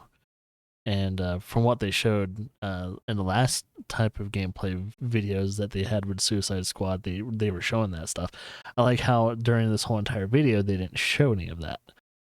So it's like I'm kind of wondering, due to the reason they didn't show any of that is because I don't know if they're reworking the whole entire system, and that's why it's going to take them an extra like 3 or 4 months. Like, okay, we're going to have to redesign the whole entire thing because the audience definitely didn't like what they saw last time. So I don't know. I guess they said they're going to, throughout the months, they're going to keep updating people and everything like that, so we'll see. But yeah, I'm on the fence with this game. I guess I'm gonna stay on the fence of this game until the game comes out and I get confirmation if it's good or not. So that was a long one. Next one, and this is what makes me nervous. It's Avatar: Frontiers of Pandora. This game has, it's a Ubisoft game. It's probably going to be decent. It's probably going to be fun. But they already have a trailer for an official season pass. They're putting a season pass on this game already. It's not even fucking out yet. This is Ubisoft for you, though. Like, we're going to try and milk this game Associate Creative Director, and not even know if it's going to do good. The team is thrilled to finally show you a glimpse of what we've been working on and how we plan to expand the story of the game beyond launch. Avatar: Frontiers of Pandora's post-launch plan features 2 story packs and a story bonus quest as part of the Season Pass. All Season Pass owners will also receive a bundle with an exclusive gear set for your Na'vi character, as well as a unique look for your Banshee. Don't care. First story pack, just don't care. will be coming out story stuff summer maybe 2024. Depends on if the story's any good. Alongside the nomadic Zeswa clan, as they venture into new areas of the Upper Plains, and you reunite with old friends in a grand gathering of clans. However, this joyful occasion is interrupted by a mysterious shadow looming in the sky that threatens the clans during their great festival. As a seasoned warrior, face the RDA once again and fight back to protect the clans. Reading that teleprompter. The second story pack, Secrets of the I Spire, can always tell by looking in someone's eyes. 2024. Introducing a completely new region of the Western frontier. The RDA's destructive mining in the region looms as a new threat, and your Banshee will be the key to gain the upper hand in epic aerial combat. Uncover the region's hidden secrets, stop the RDA's destruction, and restore the peace before it's too late. We are really excited about our story packs. But until those are ready, Season Pass holders can enjoy an exclusive bonus quest, Familiar Echoes, available at launch. I've been testing our ability to infiltrate various RDA systems and have noted some unusual Game looks good. machinery deployments. And this is where I come in? Relays should be on now. We can't wait for you to experience these new chapters of our story, and we look forward to welcoming you to the Western Frontier on December 7th. And don't forget that if you pre-order, you will get access to the Child of Two Worlds pack. All PlayStation 5 players will also get the Aranahe Warrior pack for free. Gear up in style to be ready to protect Pandora. Yeah, don't get pulled into season pass, battle passes, or pre-order stuff. It's better for your wallet and for your sanity just to get the base game and see if you enjoy the base game first. If you enjoy the base game and all that, by the time you're done with the base game, you take a few months of break and all that, wait until the rest of what is to come out and everything. Once everything is out for that type of season pass and all that, there's probably going to be sales for it and everything. Get things cheaper and you'll probably see if it's worth it, because whatever is coming out for the season pass stuff for these games will get reviewed, and you'll see which ones should you progress the story, or should you just end the story where the base game leaves off. Who knows? But yeah, I'm still one of those. I'm still a firm believer. I think I always will be this way, especially mentally with me, where if you're going to make a game, make sure the whole entire story is in the game and not as a DLC or something like that. So that's a huge turnoff due to the fact you're going to continue the story through DLC, and I fucking hate that. And it's just not good, you know, in a way, customer service. Like you're going to negate a lot of people from continuing to enjoy your games. And Ubisoft, I don't know what the fuck you're smoking, but a fucking season pass before the game's even out is like, dude, that's so trashy. It's so fucking trashy. This is why I have a love-hate relationship with Ubisoft. Ubisoft produces some pretty good games, but at the same time, I fucking hate them so much too. I just hate them so much. But yeah, that's Avatar. At least when it comes to your season pass plans. But fuck season passes. Fuck game battle passes. Yeah. Just fuck DLC. I hate it. I hate it so much. If it's not in the game, then it doesn't exist for me. That's where I stand. If it's not in the base game, fuck it. Alright, so this game is called Realm of Ink. It's an exclusive reveal trailer. Hey, just stop saying exclusive. It's not exclusive anymore. A swordsman with free spirit? Or a puppet with a brain in a jar? I fight, therefore I am. This is not real. It cannot be my world. With my thoughts, I make the world. Reality is overrated. So, who am I? With my sword, I will fight my way out. It's another one of these games. I've seen a lot of those styles. Just like kind of isometric action games. It's not. It is an action RPG, but you're still in like kind of full control. It's alright. Definitely not winning any awards for me, but it's alright. It's okay. Last Epoch. Memory. Epoch. Prophecy. Epoch. Fate.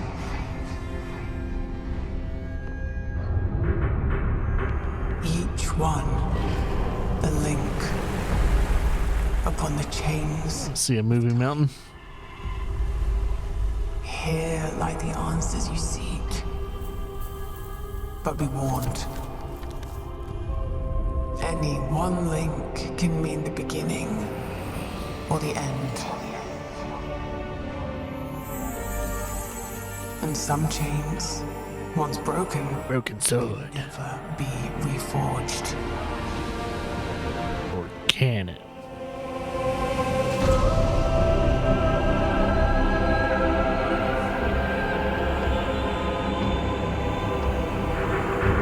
Eleventh Hour Games presents. How long is this? First light of Eterra. Oh, so a longer trailer. Has been your temple. But fate now sets upon a darker path.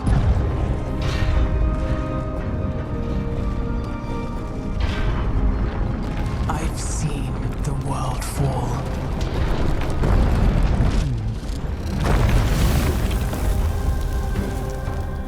wake. Gods and mortals clash for power.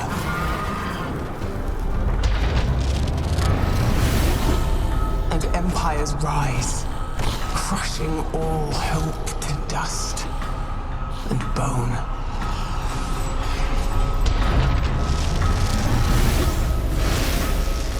And only then, those who remain will be dragged into darkness, into ruin, into the void. Here, at the end of all things, the fate of our world will be decided by you.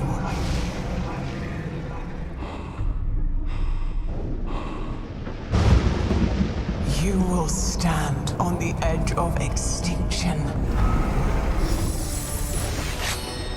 with the last light of humanity in your hands.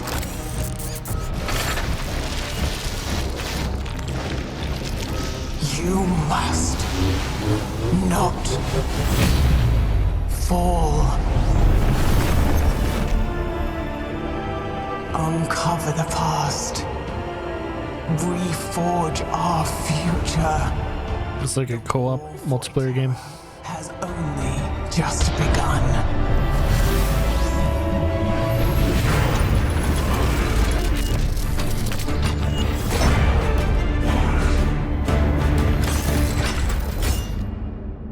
Wow, were they like summoning other people to help him? Seems like that would be the case. Like, he goes back into the past and then goes into the future to get some help.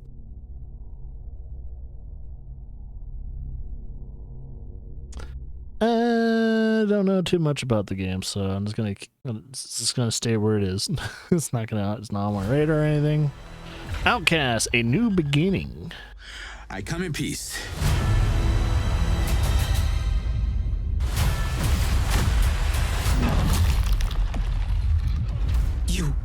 You speak Agakamon? Yeah, I was trained to speak 14 languages, but I've never heard of. All right, I speak Agakamon, sure. Take off your shirt. Yeah. I guess you won't be needing this anymore, pal.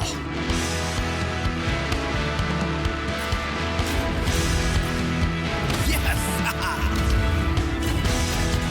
The third-person shooter action game.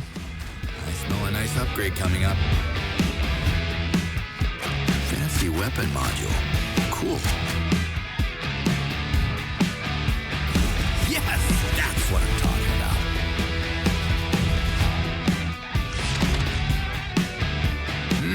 Special item.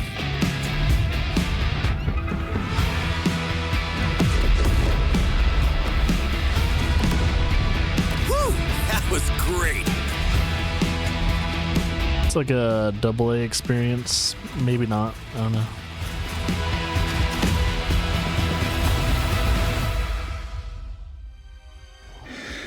You leave these unidentified monsters to me.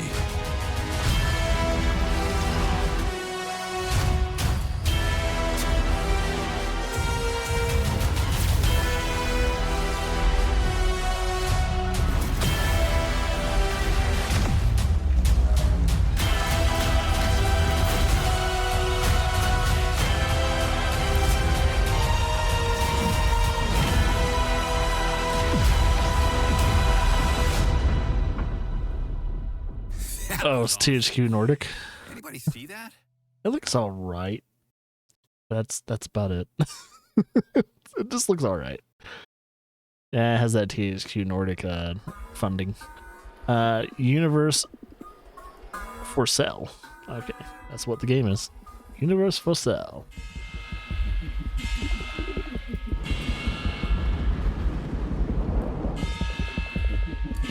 You actually get to buy a universe.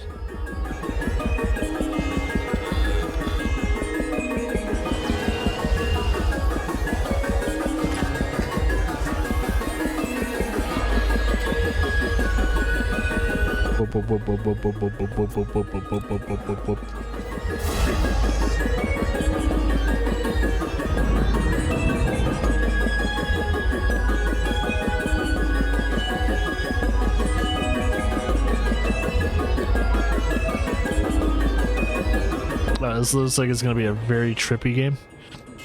It's like, hey, let's take some ayahuasca, boys. Yeah, it looks like a very strange game. Shit. Evil Diary is the next one. It's like a 2D shooter, maybe. Can't tell until they start showing gameplay. Yeah, it looks like a 2D shooter.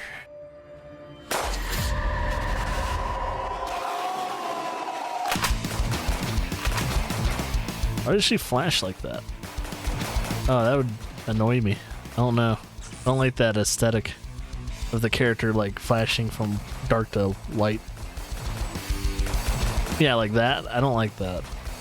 That seems like if you are prone to like what do you call it? If you're prone to epilepsy, you gotta stay away from this fucking game.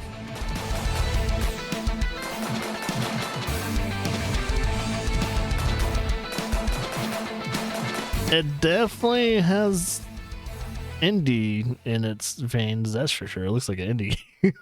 I'll pass. It's just not there for me. Arma Reforged. I heard about this one. Isn't the smaller-esque Arma project?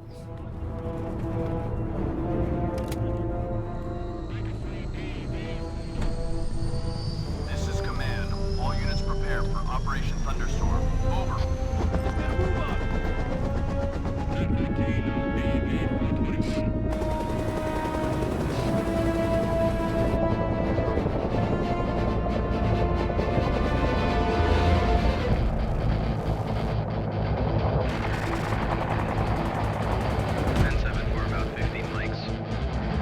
I think Reforged is strictly, I'm not sure, but I'm trying to remember if it's like strictly a PvP experience.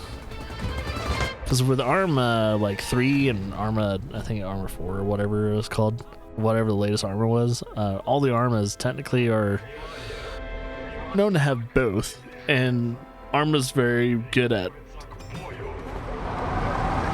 supporting mods. Like, there's a reason why we got things like H1Z1 and why Battle Royale exists is because of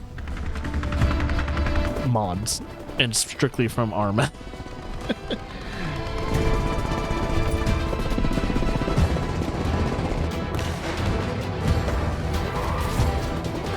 I think is also another reason why DayZ was born. It's because of Arma. I think DayZ strictly came from an Arma mod. So yeah, there a lot of these games. Oh, he's dead. It's fucking dead. Should have ran to the right at least. I don't know why people are running straight ahead. I don't know. If it's strictly PvP, it's not my kind of game then. But Arma's always been a pretty damn decent series. Power Wash. Oh yeah. Presents Back to the Future. The space-time. I'm gonna have to come back to this game. Well, I guess I know what I'm doing in some Go behind the scenes and make every legendary coffee streams sparkle and every prop pop. Even if it takes a whole 1.21 gigawatts of pressure washing power. Holy shit. So crank that pressure washer to 88 miles. Crank that sugar boy. Back in time before you're out of time. Get to clean the car too? Sweet. Oh my god. As long as this doesn't cost money, I'm gonna fucking enjoy this.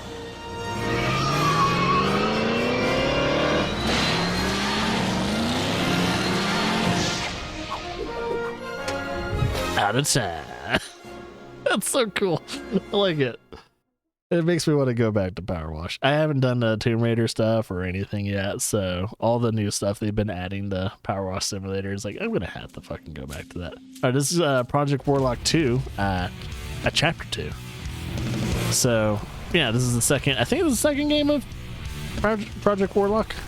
I still need to play the first one, but this looks fucking good. I love my boomer shooters. Boomer shooters are fantastic, especially when they're designed really well.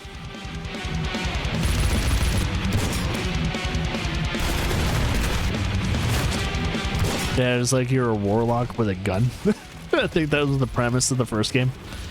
It's like, oh yeah, you can use your magic and shit, but you also have nice hot fucking lead to sling at people. That's what it is. Nice hot fucking lead and magic.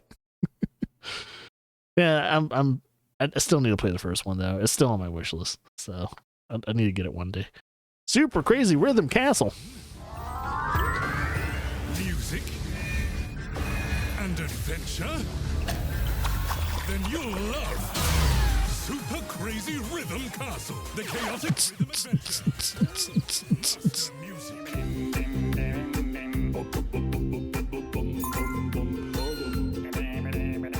Conquer chaos. So is it like a rhythm party game? Adventure together or alone. Puzzles. Music. Weird things. Hey, I recognize that. Sweet beats. Tricky challenges. Do they actually have licensed music in the game too? Oh, it's Konami, so it would make sense. Dimension. If this is published by Konami, they probably have they probably have the funding to get some licensed music in the game. Oh shit. Alright. Yeah, it's being published by Konami. Interesting. That looks good. GUP-14 has Let's see. This is called Lodonaut. Lodonaut is to help restore the planet's luscious ecosystem. But before you depart, are you ready? This is a cozy game. A summary of what you'll need. Cozy game. Bubble gun. This is your main trusty tool. The bubble gun allows you to zap away goop and collect trash. The scrap vac. Using its suction, the scrap vac is designed to suck in microplastics, which otherwise can't be collected. Later in your adventure, you'll have access to a puddle scrubber. So this is strictly way to remove thick it's an environmental protection game. I'm down for that. You collect on your adventure, you'll be able to craft more items and upgrade the items you already have. Remember though, you need to survive this mission. Your oxygen levels will deplete whilst you're cleaning the planet. Oh no, that's not chill. Use oxygen rings and bubbles to keep your oxygen levels up. Oh, and we can't forget the cutest creatures in the universe, the Loddles. As you restore the planet, you'll befriend and care for these gorgeous Loddles. You'll feed them, pet them. I probably want to read. Yeah, this game's on my radar. Begins today. Absolutely on my radar. And we need some more wholesome games, cause come on. Oh, Dungeons 4. By the way, peak play of this is also coming out very soon. Yeah, if you're not new to the dungeon games and all that, you'll know what to expect and everything. I enjoyed it. I'm not going to be streaming this game, but I do recommend anyone that wants to play games like the dungeon games and all that. Dungeon 4 looks like it has a lot of potential, and I enjoyed all of what I played. So if that says anything, then yeah. But here's an official gameplay overview, just to show you what the game looks like and everything like that. But I already recommend the game for people. The humor and dialogue is not 100%, but the game won me over with the gameplay. Like I like a chill dungeon building experience. Evil mastermind. Kill them all. We have the kill them. so you probably want to. That was so like also play sandbox. Nas and Plaus. Smash everything else. Make sure you're not getting smashed. I think it depends on the level, but one of the main things you should use are traps and keeping the economy of the dungeon running. And then you can hire creatures and evilficate the whole overworld. Well, as usual, heroes stand in your way, especially these ones who won't stay dead and just come back again And again. Well, the main obstacle are of course the heroes and dwarfs and the main antagonists that is you're fighting in the game. The main obstacles is that we work with two different kind of gameplays. You've got the real-time strategy gameplay on the overworld, where you have to evilficate everything. You have Which is really, it's fun. It's simple. Yeah, the I like heroes' it. camps, certain quest objectives. While in the underground, you have more of a management gameplay. Yep. You have to make sure that you've got a strong dungeon, you've got an economy growing in the underground. And don't run out of those veins. Meet your creature's needs. You Those can gold build veins, stuff, don't you run can out get of them. Stronger. And if you manage to toggle these two, you're probably going to win. Oh yeah. Of course, the heroes. We have several of them, and then the dwarves and some creatures in the underground, spiders and some others too. Yeah, well, Talia, there's a new perk system for Talia. You can, there are certain challenges in the different levels, and if you succeed in completing such a challenge, you're getting a new perk for Talia. You can equip 3 of them, and they give you different bonuses. Like, for example, demons, they now need evilness to revive, but you can change that with a perk that they need mana instead, or they give you certain passive bonuses, like the horde creatures have more health or do more damage. Yeah, well, they try to change the game so you can it's more fitting to your playstyle. The idea behind it was that you get something that you keep over the different scenarios. So you unlock these perks and then you have them in the next game. We had a static system in Dungeons 3 where you just unlock more skills for Talia while you play the campaign.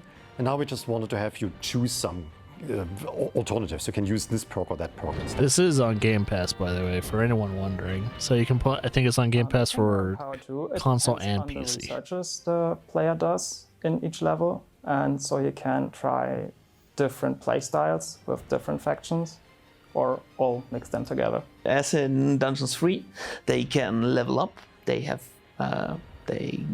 gain experience with fighting and defeating heroes, and they level up. And in Dungeons 3, the max level was level 10 for your creatures, and in Dungeons 4, there's a certain room that you can build, and you can get in theory to infinity.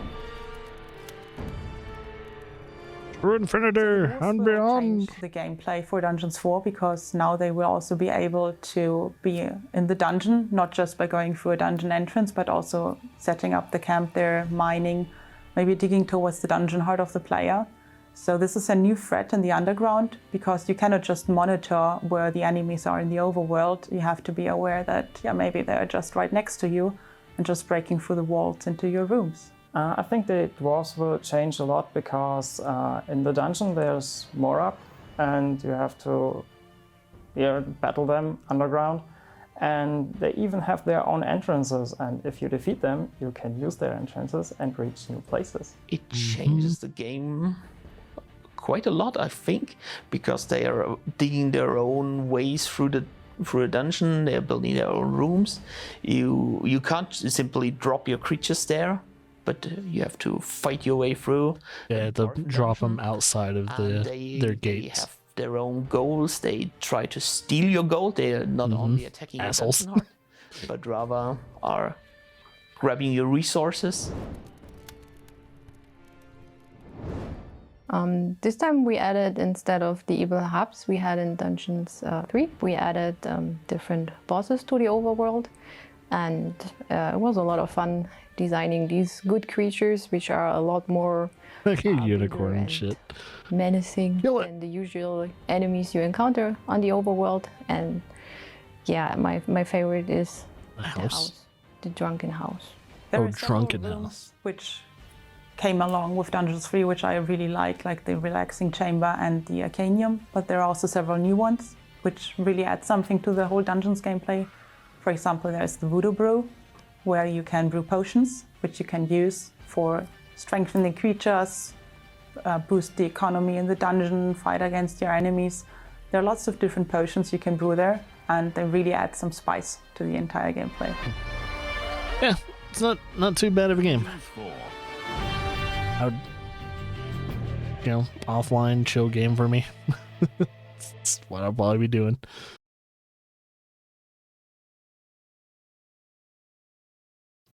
Alright, Anvil Saga. Looks like you manage a forge.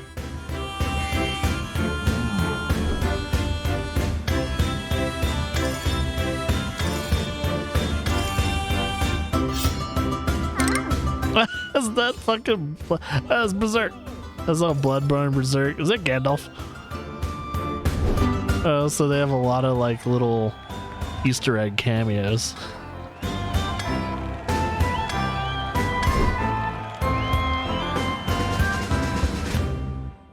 That's cute. I like it. I like the little cameos. There's a fucking Bloodborne hunter. Fucking awesome. That's cool. I like it. Enzoi?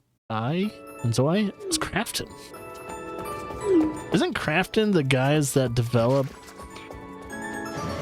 Callisto Protocol? Am I wrong? Let me look them up real quick. What the hell is this?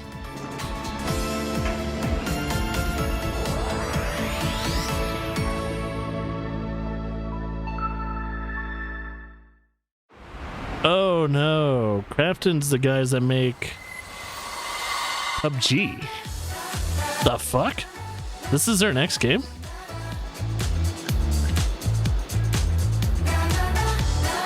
Oh yeah, Crafton is a South Korean video game holding company. Oh, are they the publishers or not? I don't know. So this is Crafton's new pet project. The frame rate looks like shit, but is it like Sims? It has the same type of UI like Sims. It is Sims. It's like, yeah, it's Crafton's answer to Sims. So easy does it now go. Look up to the stars. Remember when we were chasing cars and breaking burns? Everything was sunshine. That's so weird. Nothing but blue skies. Way back when.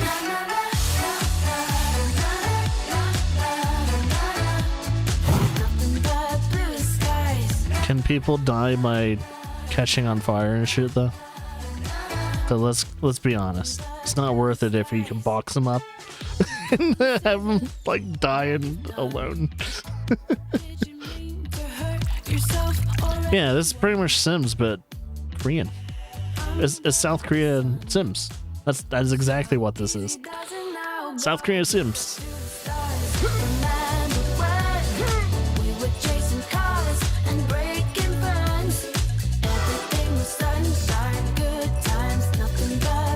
Don't look back at me. It's weird. It's like it's trying to have realistic graphics.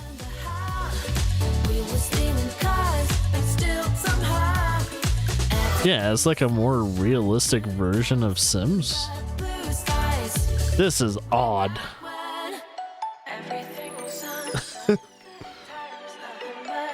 Well, the game looks like it has promise, but here's the thing. It's the guys that... I don't know if it's the developers of PUBG or the people that publish PUBG. So you gotta be careful. And also, it depends on how the game performs. Is it a performance nightmare? Does it need to have the... It looks like it's gonna need the highest graphics cards and the biggest processor in order to run it. We were stealing cars, but still somehow everything was sunshine, good times, nothing but blue skies. Way back when.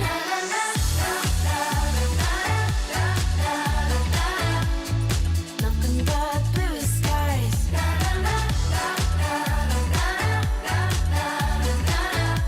Is it me or some of those clothes are using AI art? seems like that was AI art. I don't know. Maybe I'm wrong.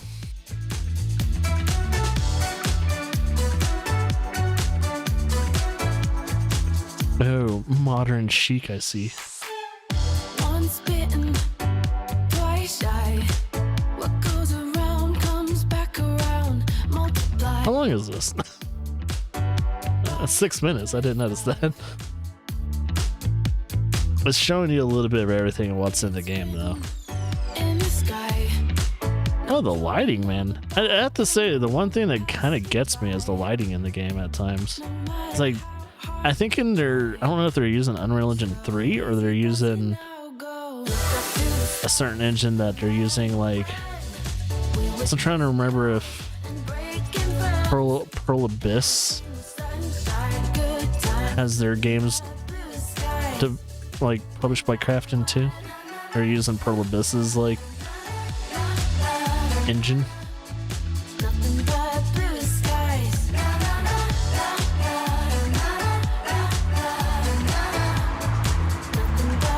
This is very interesting. You can customize the city too. Did you mean to hurt yourself or anyone?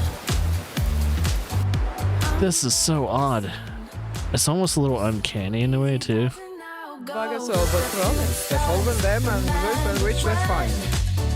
Yeah, it has a very weird Simlish thing too. Like they're not gonna speak. The baby crawls. Uh oh.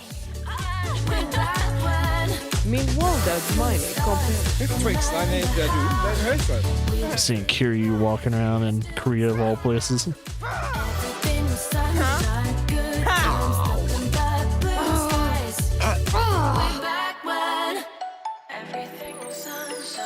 Dude, this game is so weird. If it wasn't for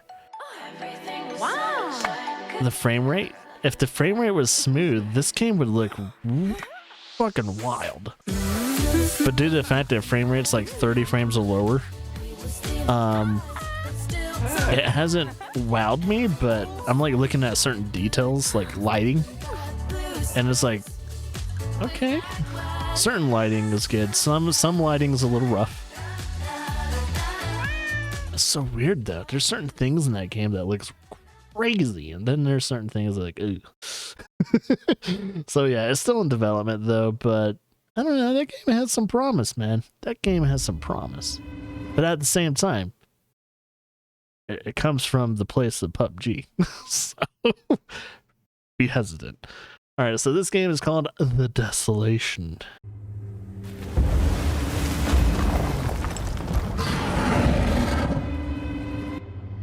The Shade have impacted our world.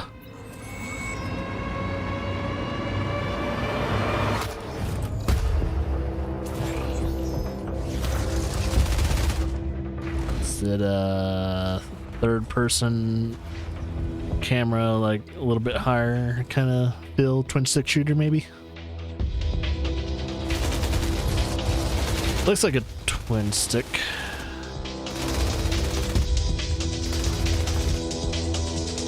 Yeah, it's either a twin stick or... Huh. Oh, is it mobile? Wait a minute. I guess you could play it mobile too. Intelligent matchmaking. Yeah, the matchmaking might be intelligent, but the people that you're playing with are probably fucking garbage. Just letting you know.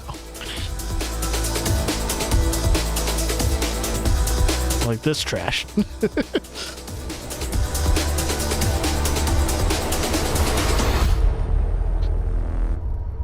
Okay. Oh, are we done? I think, yeah, we are done. All right.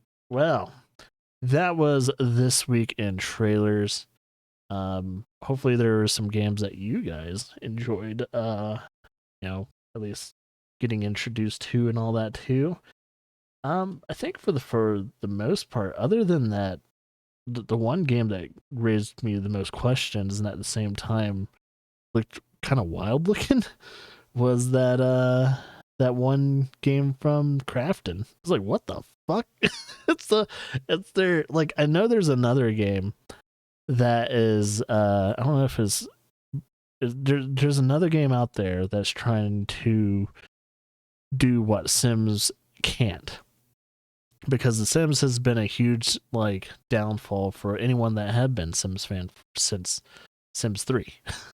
Sims 3 was a pretty big letdown. Sims 4 is even a bigger letdown. I mean, they had almost everything right in Sims 2. And then, so now we have other companies and other developers starting to make Sims-esque games now. This is the second Sims type of game that I've seen in the past, well, probably like 3 years now. So it does make me wonder, with everyone that is dying for like a game like Harvest Moon, like older Harvest Moon games and games like Sims and all that, people are of those ages now are starting to be able to just develop their own games, and they're developing the games they wanted. And that was the whole reason behind Stardew Valley, is because they started developing those games because no one else was. Like, the freaking Harvest Moon guys weren't developing good Harvest Moon games anymore. So friggin', Concerned Ape decided, fuck it, I'm going to make my own game. And Lord and behold, he did. And he made so many people happy, including me. And it is insane how much real good work that guy did. And now we got people that are making games that EA is supposed to be doing with the Sims property. Instead of coming out with all these expansions that you have to pay like $20+ for in order to keep playing Sims fucking 4, which is super fucking outdated. We got fucking South Korean companies. We have I think a European company working on a Sims like game, or American company. But yeah, it's taking it's getting to the point now where people are getting sick of it, and it's like, hey, we're gonna stop. Most people are gonna stop supporting these companies and moving on to other people that are doing a better job. And that's the whole thing. Competition breeds excellence. So hopefully the more competition that EA has, the better Sims games that they'll make maybe one day in the future, or they'll just lose the fucking IP. Who knows? I don't know. But yeah, either way, that was all the trailers. Hopefully you guys enjoyed it. And I'll see you guys this week in trailers. See you next Friday.